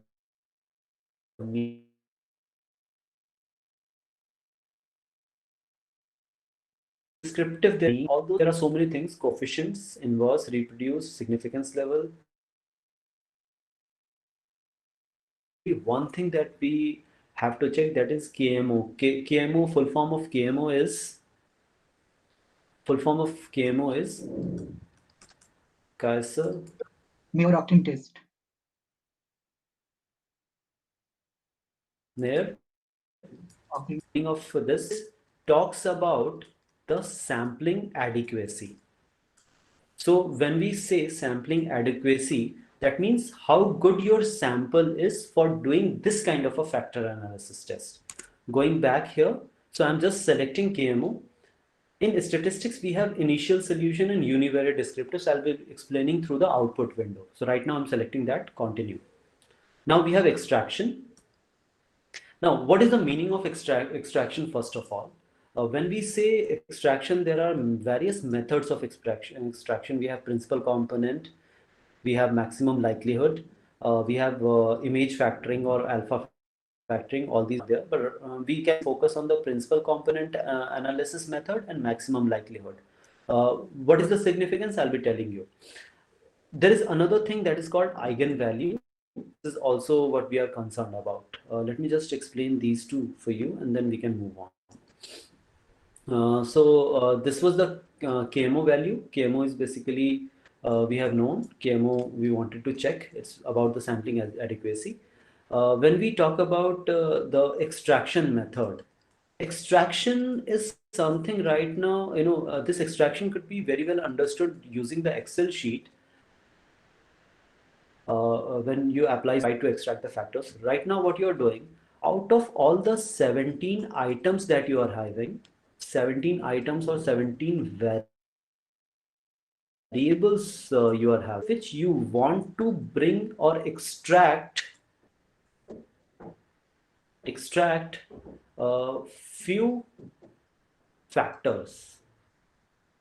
We know that there are 17 items, but how many factors will be made out of these 17, we are not sure. So for that, we are having two different extraction method. One of them is your principal component analysis method. The second one is your maximum likelihood. Principal component, and this is your maximum likelihood. Now going deeper into it to solve the purpose, so I'll just explain to you in a very simplest manner. Maximum likelihood is is one thing. Suppose you are having you ask all your students, all the 40 students of your class to stand together. Now you want to understand and analyze what kind of personality do they have. When we talk about personality, that means how they look, how are they behaving, what is their nature, and everything you talk about. Means who's good with the studies, who's good with speaking, who's good with as far as nature is concerned, who uses good language and who uses better communication skills, who's good at communication skill, who's good at analytical skills. This is what you're trying to know. Since we know that when we talk about the personality of my students, what I can do, I can divide some of the condition. So I'll try to extract certain number of groups of students. So I know that when all the good looking students who are showing good looking and they are wearing good clothes, they are having good outlook that I can perceive, they will be that I'll ask them to stand together. Now, what I'll do, I'll ask some of the students who are good in studies to stand in one group. Then I'll ask all the students who are well behaved to stand in one group, right? And then I'll be asking a few students who will be good, having good analytical skills to be standing on one side. So this way, I'll be able to group all the students in different conditions. But here, what is the situation that I know that one student could be good looking, the same student could be along with good looking, he or she might be very well or very good with studies. That particular student could be good enough with the analytical skills. So where exactly I have to put him, or where exactly I have to putting him in or her? So it's like, which of the aspect is having the most weightage? His looks are so good that I don't want to see his studies or his other perform analytical skills. So based on that maximum likelihood of that personality, I'll put him in that particular group, or rather I'll put her in that particular group. This is one way of understanding how exactly you are segregating, or you're sorting, or you're grouping all the variables or all the items that you are having. Principal component analysis talks about this is the maximum likelihood where exactly that will deem fit. Principal component is about, we know that there are certain traits that we are having. Principal component helps us to identify all the major factors, and it talks about the principal components that will be playing the role, and everywhere certain percentages would be put. In maximum likelihood, I'm asking that particular component, although there will be certain traces of the personalities that I'll be able to see. In principal component analysis, I'll be focused on the principal aspects of the different attributes, and then I'll be sorting on that particular respect. So although maximum likelihood or principal component, use it any method, your grouping of the variables would be very much similar to each other. It's just the way you group it. There will be a difference. There might be a difference in the way of picking the students. But suppose I'm picking principal component, and somebody else, maybe XYZ person, or maybe Dr. Jamshed is there and he's picking maximum likelihood approach. So we both will be grouping the same students in different groups. But there might be a possibility, and it will be very much evident, that the group that I will create, the total number of groups that I will create, and total number of groups that he will create could be similar to each other. It's just the difference. Now here we have to use this principal components analysis. As far as this extraction is concerned, what you do, extraction is something about iterations. Iterations means how many times you are rotating the values. Let's say there are 17 different variables that I'm having. I will pivot one of the variables and I'll rotate rest of. I'll compare variable 2, 3 up to variable number 19 with variable 1. I'll compare one by one. So first I'm fixing V1 and I'm rotating each of the other variables with V1 and I'm comparing it. So time and again, so when V1 will be compared with the rest of the other variables, that will be one iteration.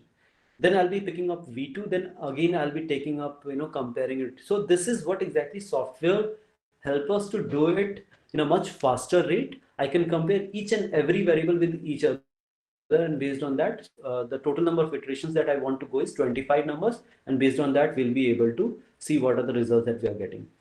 Eigenvalue is something, that right now you can understand it from the perspective of the weight that is being given to the factors. So either you decide that I'm having exactly 6 number of factors. Maybe I don't know.Maybe I'll be getting 6 number of factors. I'll be getting 7.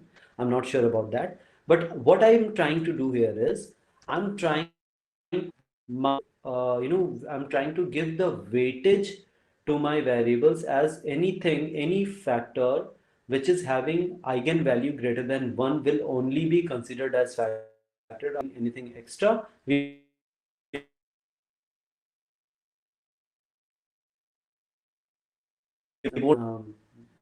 that talks about the worth of a factor, that how much worth that has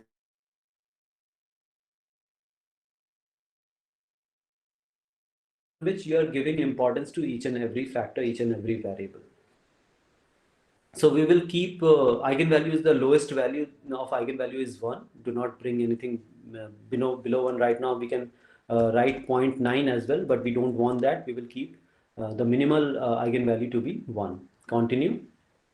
Rotation, since we are talking about the iteration and the rotation, it's the varimax rotation that we have to follow.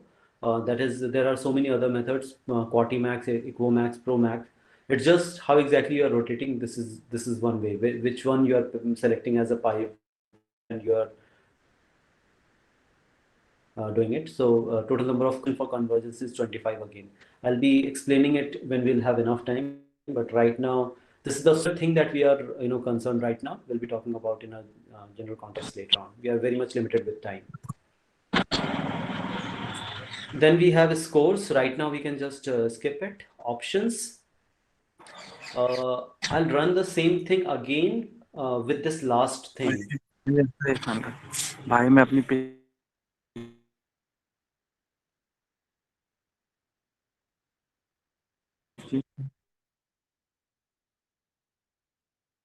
That is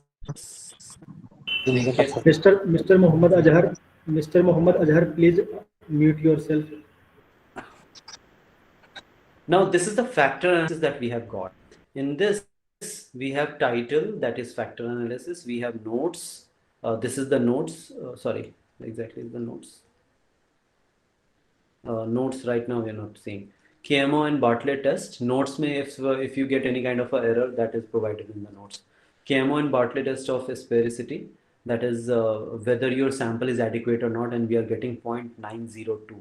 That means our if anything it is better than 0.6, 0.7, this KMO value is good enough. When it is saying it is more than 90%, more than 0.9, that is your KMO value is good enough. Means your sample is good enough. And obviously I have taken 522 responses. That means I have enough number of samples.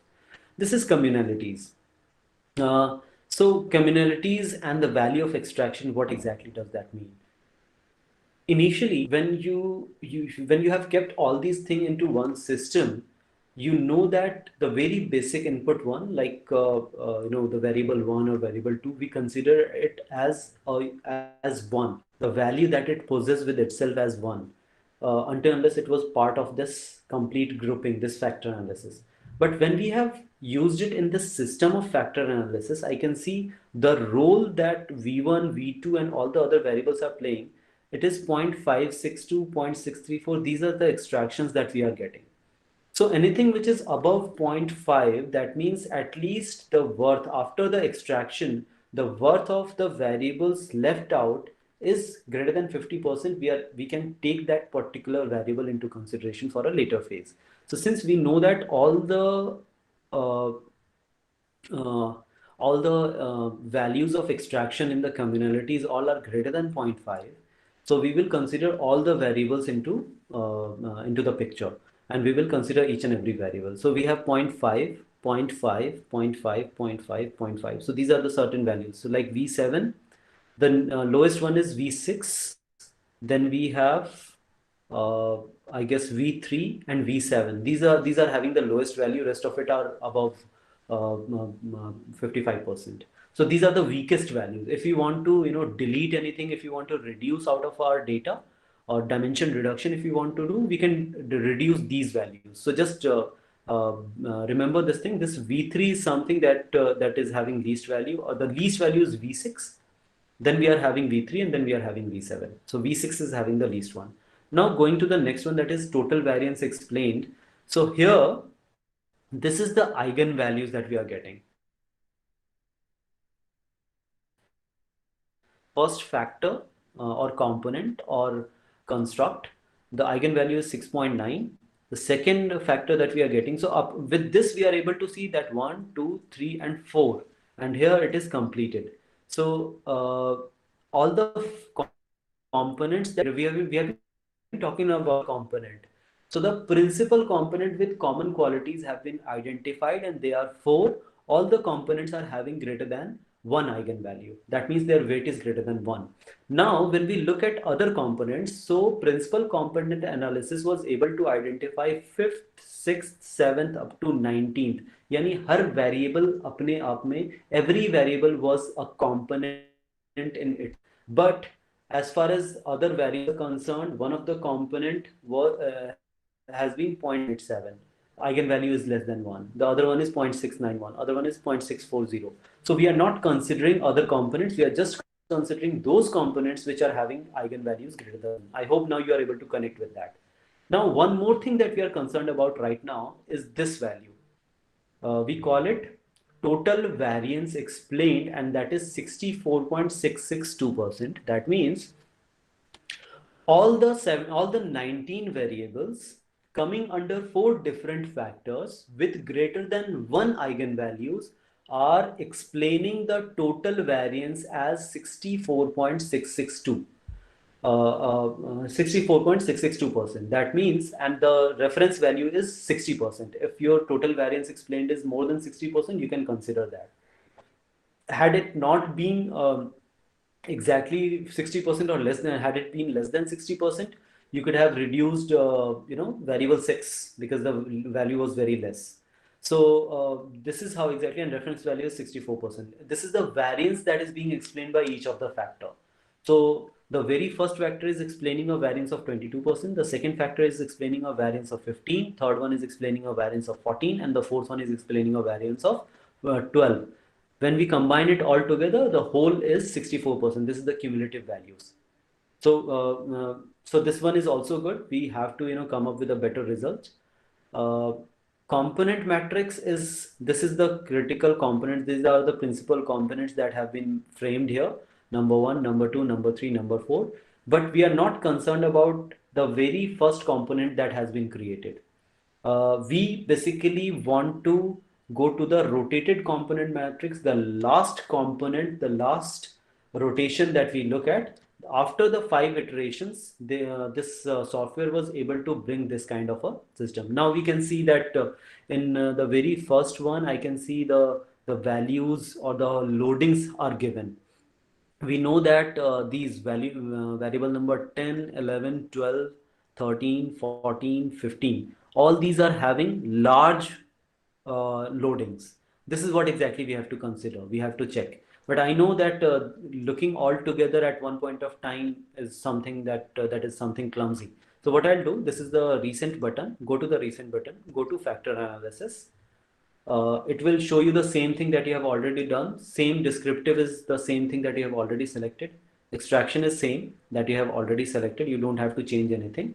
What you can do is, suppress all the smaller values of factor loading, which is less than 0.3 or 0.4, because 40% is not what we are requiring. 40% factor loading is not we are requiring. So I'll just suppress all the values. All the values which are less than 0.4 will not be, I will not be able to see that. Just hit continue and hit OK. Once we get it, the same thing we'll be able to see. KMO is 0.9, commonalities are same, total variance are same, nothing has changed. Only thing that you are able to see is the component matrix and rotated component matrix that has been changed. Now you can see all the values. This has come as a very perfect kind of a thing. Let me just do it again so that we'll be able to see. Just suppress all those values which are less than 0.3.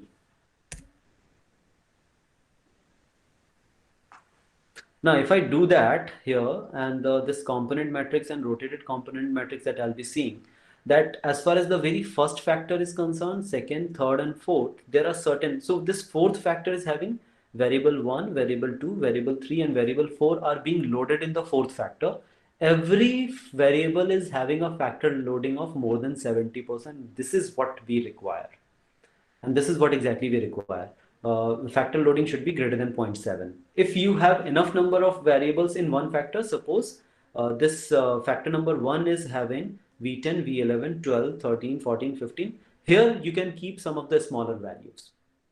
Now, just look at some of the conditions, like you'll be able to see variable number 5 is being loaded in 2 different factors or 2 different components, component number 2 and component number 3. What do we call it? We call it cross loading. That means variable number 5 is being cross-loaded in two different components, means that has a worth of 0.576%, 57.6% of loading is being done on component number 3, and 37.4% of loading that is showing on component number 2. So there is a difference here. The difference is of almost 0.57, 0.37. There is a difference of 20%, almost 0.2. So if you are having a difference of 0.15 or greater, maybe 0.2 or 0.3, you can simply reject this one, the smaller value. But let's say, had it been this situation that and here in variable 1 the value could have been 0.600, the difference is just less than 0.1%. So in that particular situation you cannot neglect it. So for cross loading, what you can do, you can just remove that particular item which is being loaded in multiple components, right? I know the time is over. I'll take another 5 minutes and I'll wind it up, that what kind of results we get out of this facts. We know that these are certain values that which are quite, the difference is quite large that we are able to see.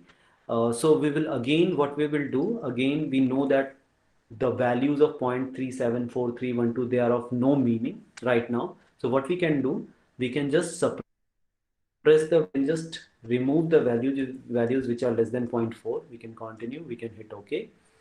And finally, we'll be able to see that rotated component matrix in this perfect condition. And again, if we do one more thing, in factor analysis, and that is, if I sort it by size, right now you'll be seeing here V1, V2, V3, everything is in a sequence. But if you want to bring sequence in the component, now the rotated component matrix that you are seeing, V14, 11, 15, 13, 10, 12, these have been, these are all together. Component number 2 talks about variable 18, 17, 16 and 19. Variable component number 3 talks about 9, 8, 7, 6 and 5. Variable number 4, 2, 1 and 3 talks about component number 4. But right now I'm concerned about, very much concerned about V6 and V5. I'm not sure I should be, because I know that the communality of V6 is very less. And I really want to get rid of that, because 6 is having low factor loading 3. So what I can do is, this component number 3 and this variable number 6 I can remove. It's totally up to the researcher. If I see overall, V9, V8 are having more than 80% of factor loading. V7 is having more than 68, almost 70% of loading. V6 and V5 are having less. So what I can do, I know that V6 is something which could be a troublemaker in the confirmatory factor analysis, because this is the weakest one, weakest link. So what I can do, I can go to the factor analysis. Again, I will just pick V6 and I'll remove it from the testing block, these variable block, and I'll simply run the whole as it is. So now V6 is not there. V5 value has gone down. We can check later on. But if we check the KMO is 0.899, almost the same. Communalities has been, V5 has come down. Total variance explained is 65. That means if the values are coming down, that means the existence of V6 was good enough. We should not have removed it. But now when we see at the factor loading, the third factor is now quite in range. But by removing, we can see every factor has come in this particular format in 7. So if I compare it with the previous results, so keeping V6 was something which was having every factor loading above 8, majority of the factor loading above 8. The overall total variance explained was 64%. Now the total variance explained is 65%. Good enough. So total variance explained has improved. KMO right now is 0.899. KMO earlier was 0.902. So there is hardly a slight difference is there. But because of that, now it is totally up to you. None of the things, like, if you try and find out that what exactly is happening, what exactly you should do, whether you should be taking it up or not taking it up, because Many of the things are being, affected. This is being, KMO is being affected slightly. Overall communality of V5 and V7 and others are coming down.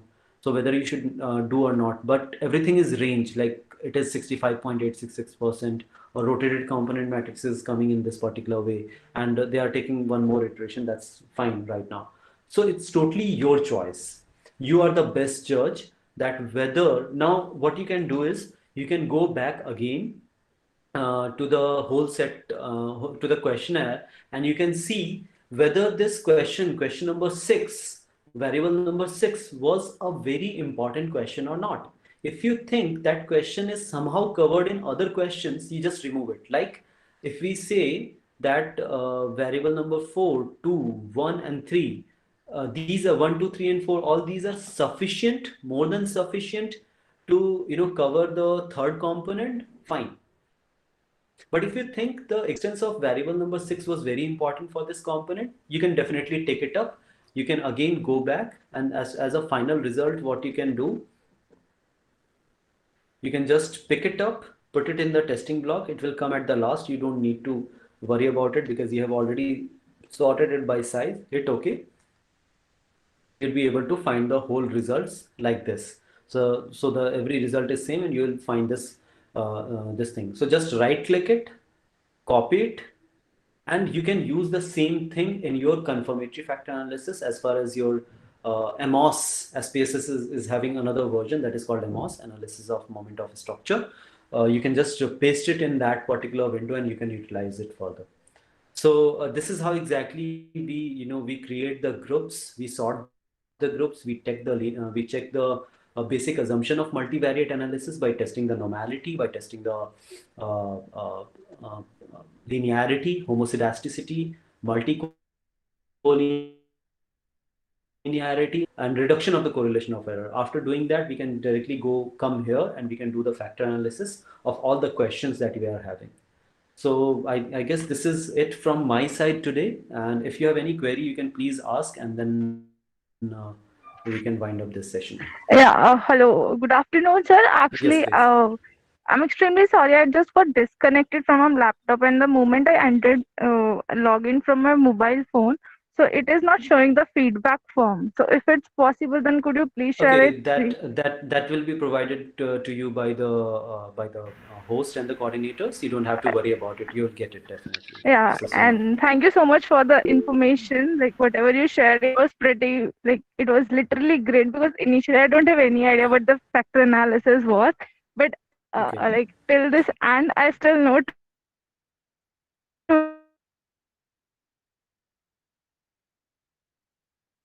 20 to Okay, 25%. I have So yeah, attended more thank than you so much. 10 workshops. Then only I was able to understand a bit of it. In the very if this session has helped you to understand 25% of it, you have done much better than me. And Dr. Anwar, Yeah, I have thank you one question. so I much, just and missed all the out that very best. point wherein one factor is loaded on one variable is loaded on two factors. How to decide upon it? Okay, I'll share my screen one more time, Professor Sapna. Yeah, thank you.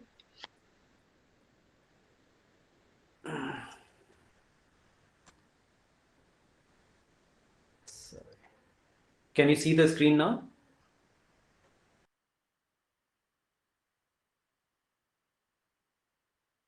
Yes, the second or third, analysis.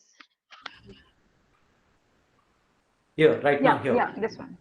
So suppose there's a, let's say variable number 10 is being having their loadings on two different components, number 1 and number 2.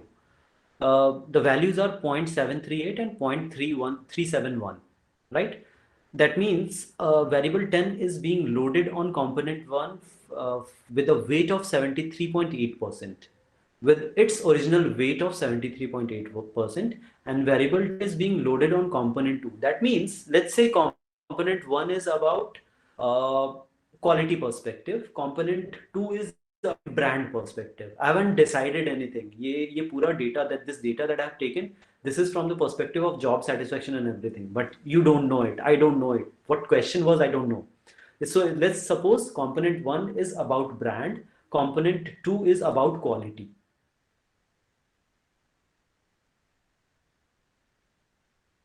So this product is providing you with talking about the exposure of the product. So this exposure is something which is related with the brand. If some brand equity of a product is enough, the exposure will be good. And Yeah, as far that as I quality, understand without taking yes, much of your time, because that I understand the yes. theoretical background of it, because this variable must, Now related what you more what, to that component. yes, I want to ask is, when the difference of the value is a little bit, for example 0.738 and 0.708, okay, then how fine. to decide upon? Now suppose it's 0.7, keeping this particular variable, and that higher value is with component 1. But right now, situation that it is being loaded here. Unfortunately, when the cross loading is there and the loading in each of the component is very much similar, we somehow have to remove that particular variable from the study.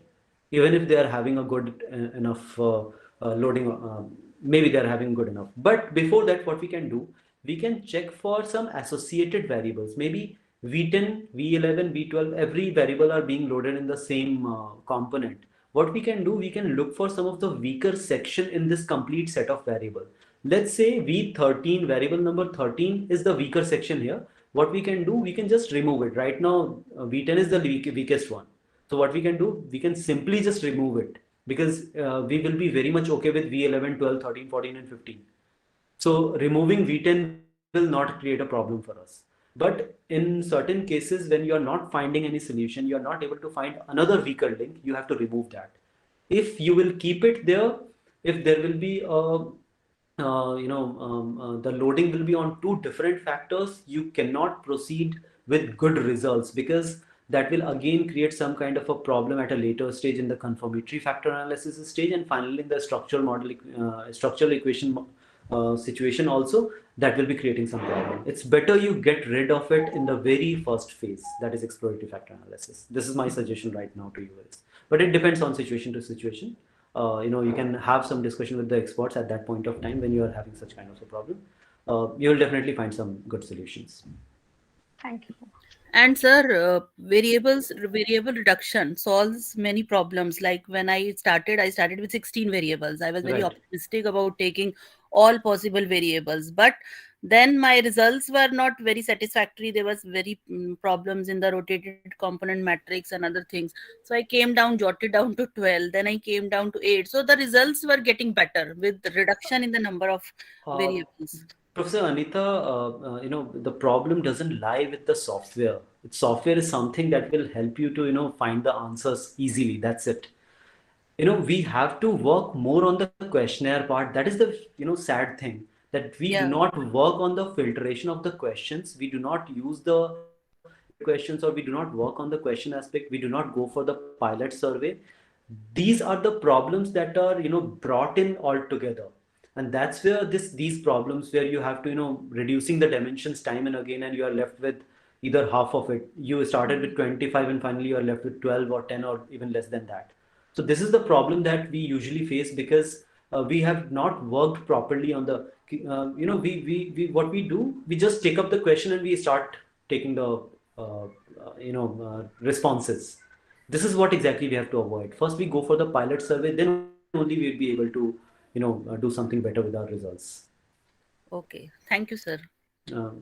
Pleasure. I can see there are two hands. Yes, sir. Yes, sir. Please.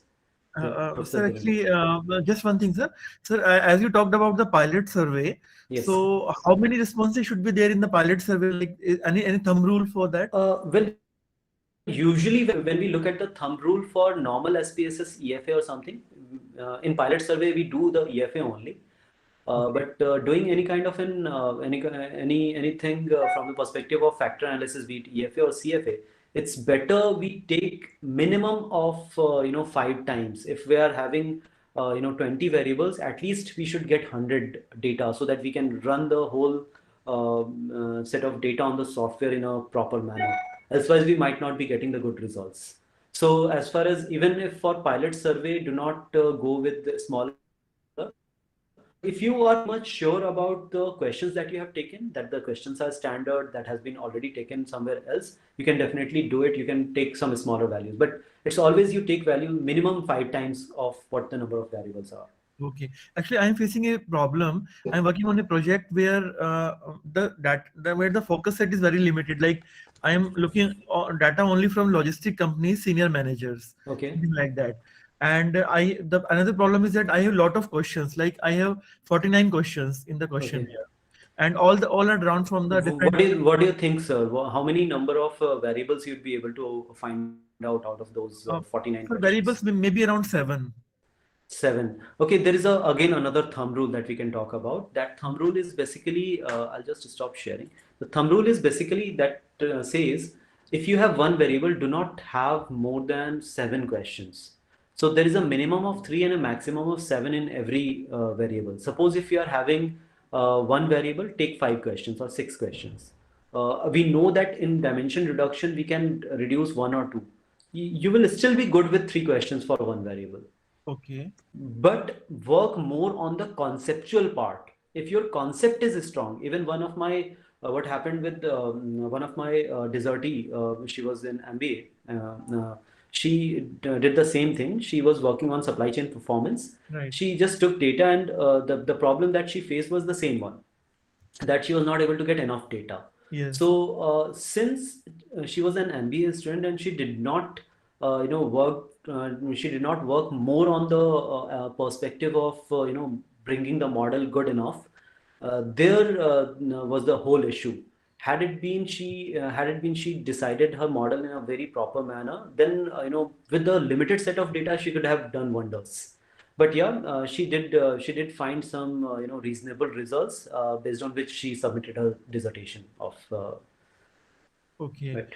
So in my case, I shall try to reduce the number of questions. Yes, just try to see which are the 2 questions which are very much similar to each other, and you can remove one.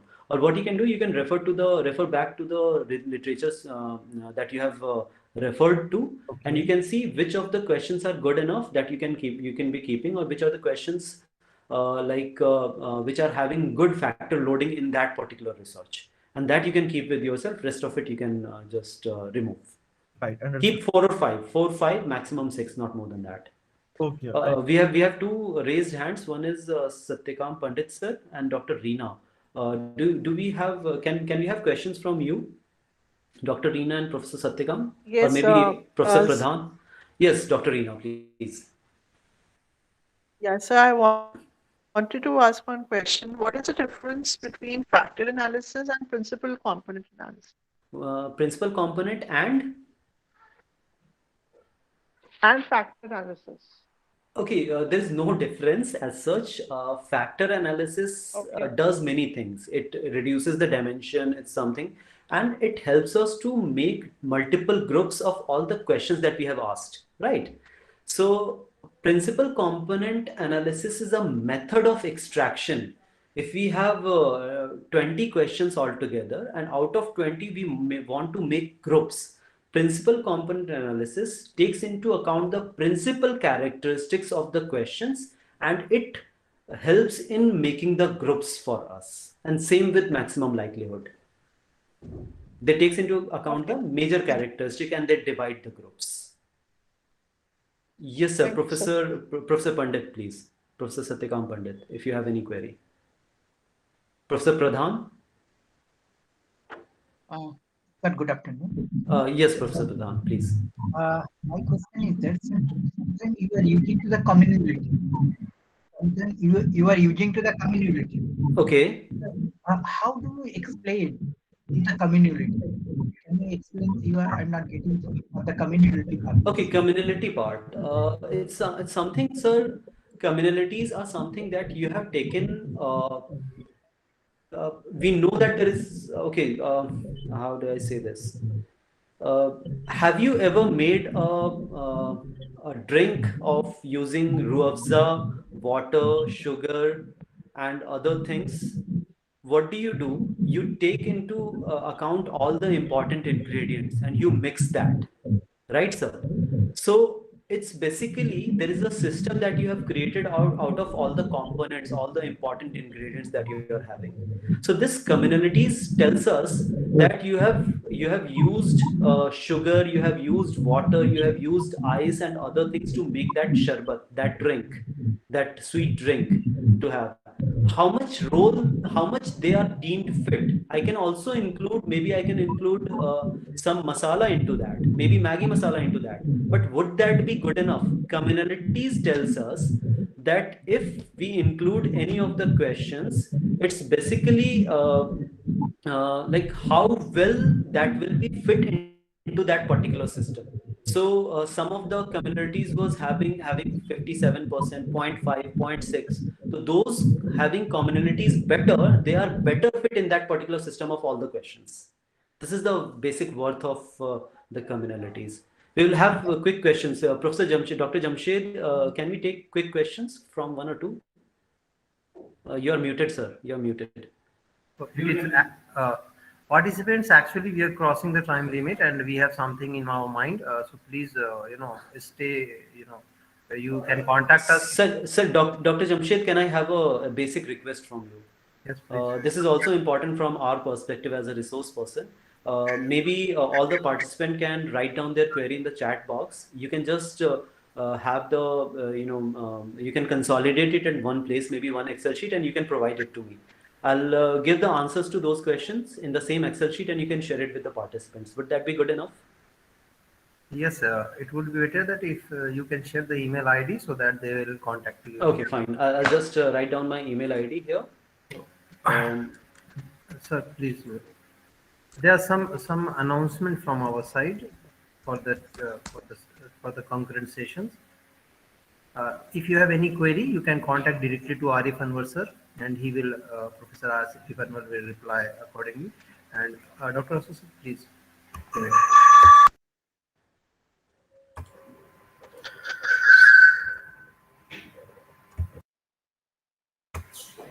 What I want actually is we'll be needing three, say, volunteers for every day.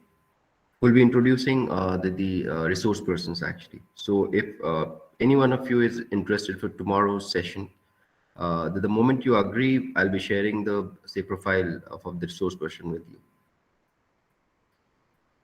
Else, what I have to do is I have to pick up voluntarily. So it is better that if you just come up and then say that, yes, I'm going to introduce. So that means I should just believe that I am supposed to just pick up names voluntarily. Rahul Kumar, do you want to, supposed to? Yes, sir. You're not audible, Rahul.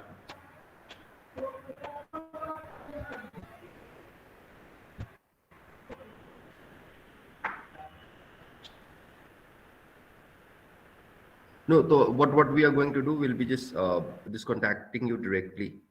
Fine, I'll be just picking out 2 or 3 names for every day, and I'll be just sending you the profile of the resource person. Hello. Sorry, sir, I lost a connection, so I didn't hear you properly. Rahul, you are trying to say something, but I don't think you are. Sir, I connection, sir. Okay, fine. Please write down in the chat box. And is there anyone? Okay, Fakhruddin Sheikh. What you can do is please drop me a message in my WhatsApp number. So I'll just send you the profile of the resource person. Sure, sir.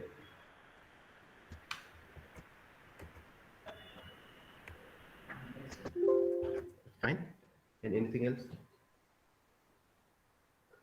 So Dr. Arif Anwar, I'm really thankful to you actually that you accepted our invitation, and you just talked something which is very relevant. And then if we talk about this factor analysis thing, in the initial stages when we start actually researching, we find it very difficult that what is actually happening, or say if we talk about the data actually which comes in front of us, we find it very amusing actually. And then at times we get say a bit worried also, as a few of the participants actually ask questions related to that also, that how all these things are happening, as well as what to do actually next. If I'm just removing certain say item, why are we removing that item? So I hope in the coming days we'll be learning more about these things. And then I'm really again thankful to you, Dr. Arif, that you accepted our invitation. Thank you for providing me the platform, Dr. Asad, because had it not been the situation, I would not get this particular opportunity. Thank you for creating such a wonderful platform. So, anyone else who is having any kind of question to us, not to Dr. Arif Anwar, because this, maybe we can call it a day actually. Anyone?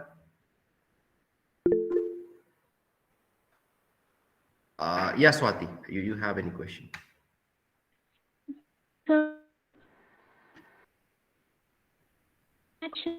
can you please the different component and table of component matter? Because Your voice is breaking. The thing is, you're not supposed to ask question to Dr. Arif. that was the actual thing. So, Swati, I hope that these things will be say more clear in the coming classes. I do believe that. thank you so much. Okay, take care. So, Dr. Arif, again, thank you. You can leave. Most welcome. Okay, take care. And, so, participants will be meeting tomorrow sharp at 9. So please make sure that your attendance is being recorded by the Google Meet platform only. So we are not just taking any kind of attendance. So this is your responsibility. Yeah, one more thing before you all leave, actually, because many of you have left, that make sure that your camera is turned on. Because many of you, most of you actually are just don't turn on your camera. So it's just better that if you turn on your camera, and then I think it would make the class more interactive. So I'm not asking to turn on your camera at this point of time, because everything is done right now. What we are supposed to do is, whenever you are attending the sessions, please make sure that you are just turning on your camera. Fine, it's a request, as well as, I don't know what to say, but make sure that you are turning on your camera. Fine. Any other question? I hope you like these sessions.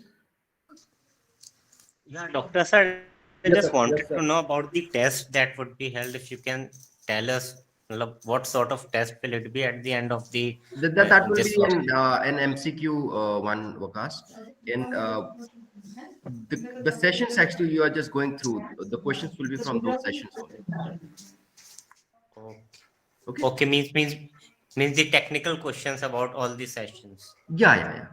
It depends on the actually resource person actually, because they would be the one actually who will be just providing us those with those questions. Okay. Thank you so much, doctors. Okay. Take care. And have say what we call it a day. We'll meet tomorrow, inshallah. Thank you. Thanks a lot.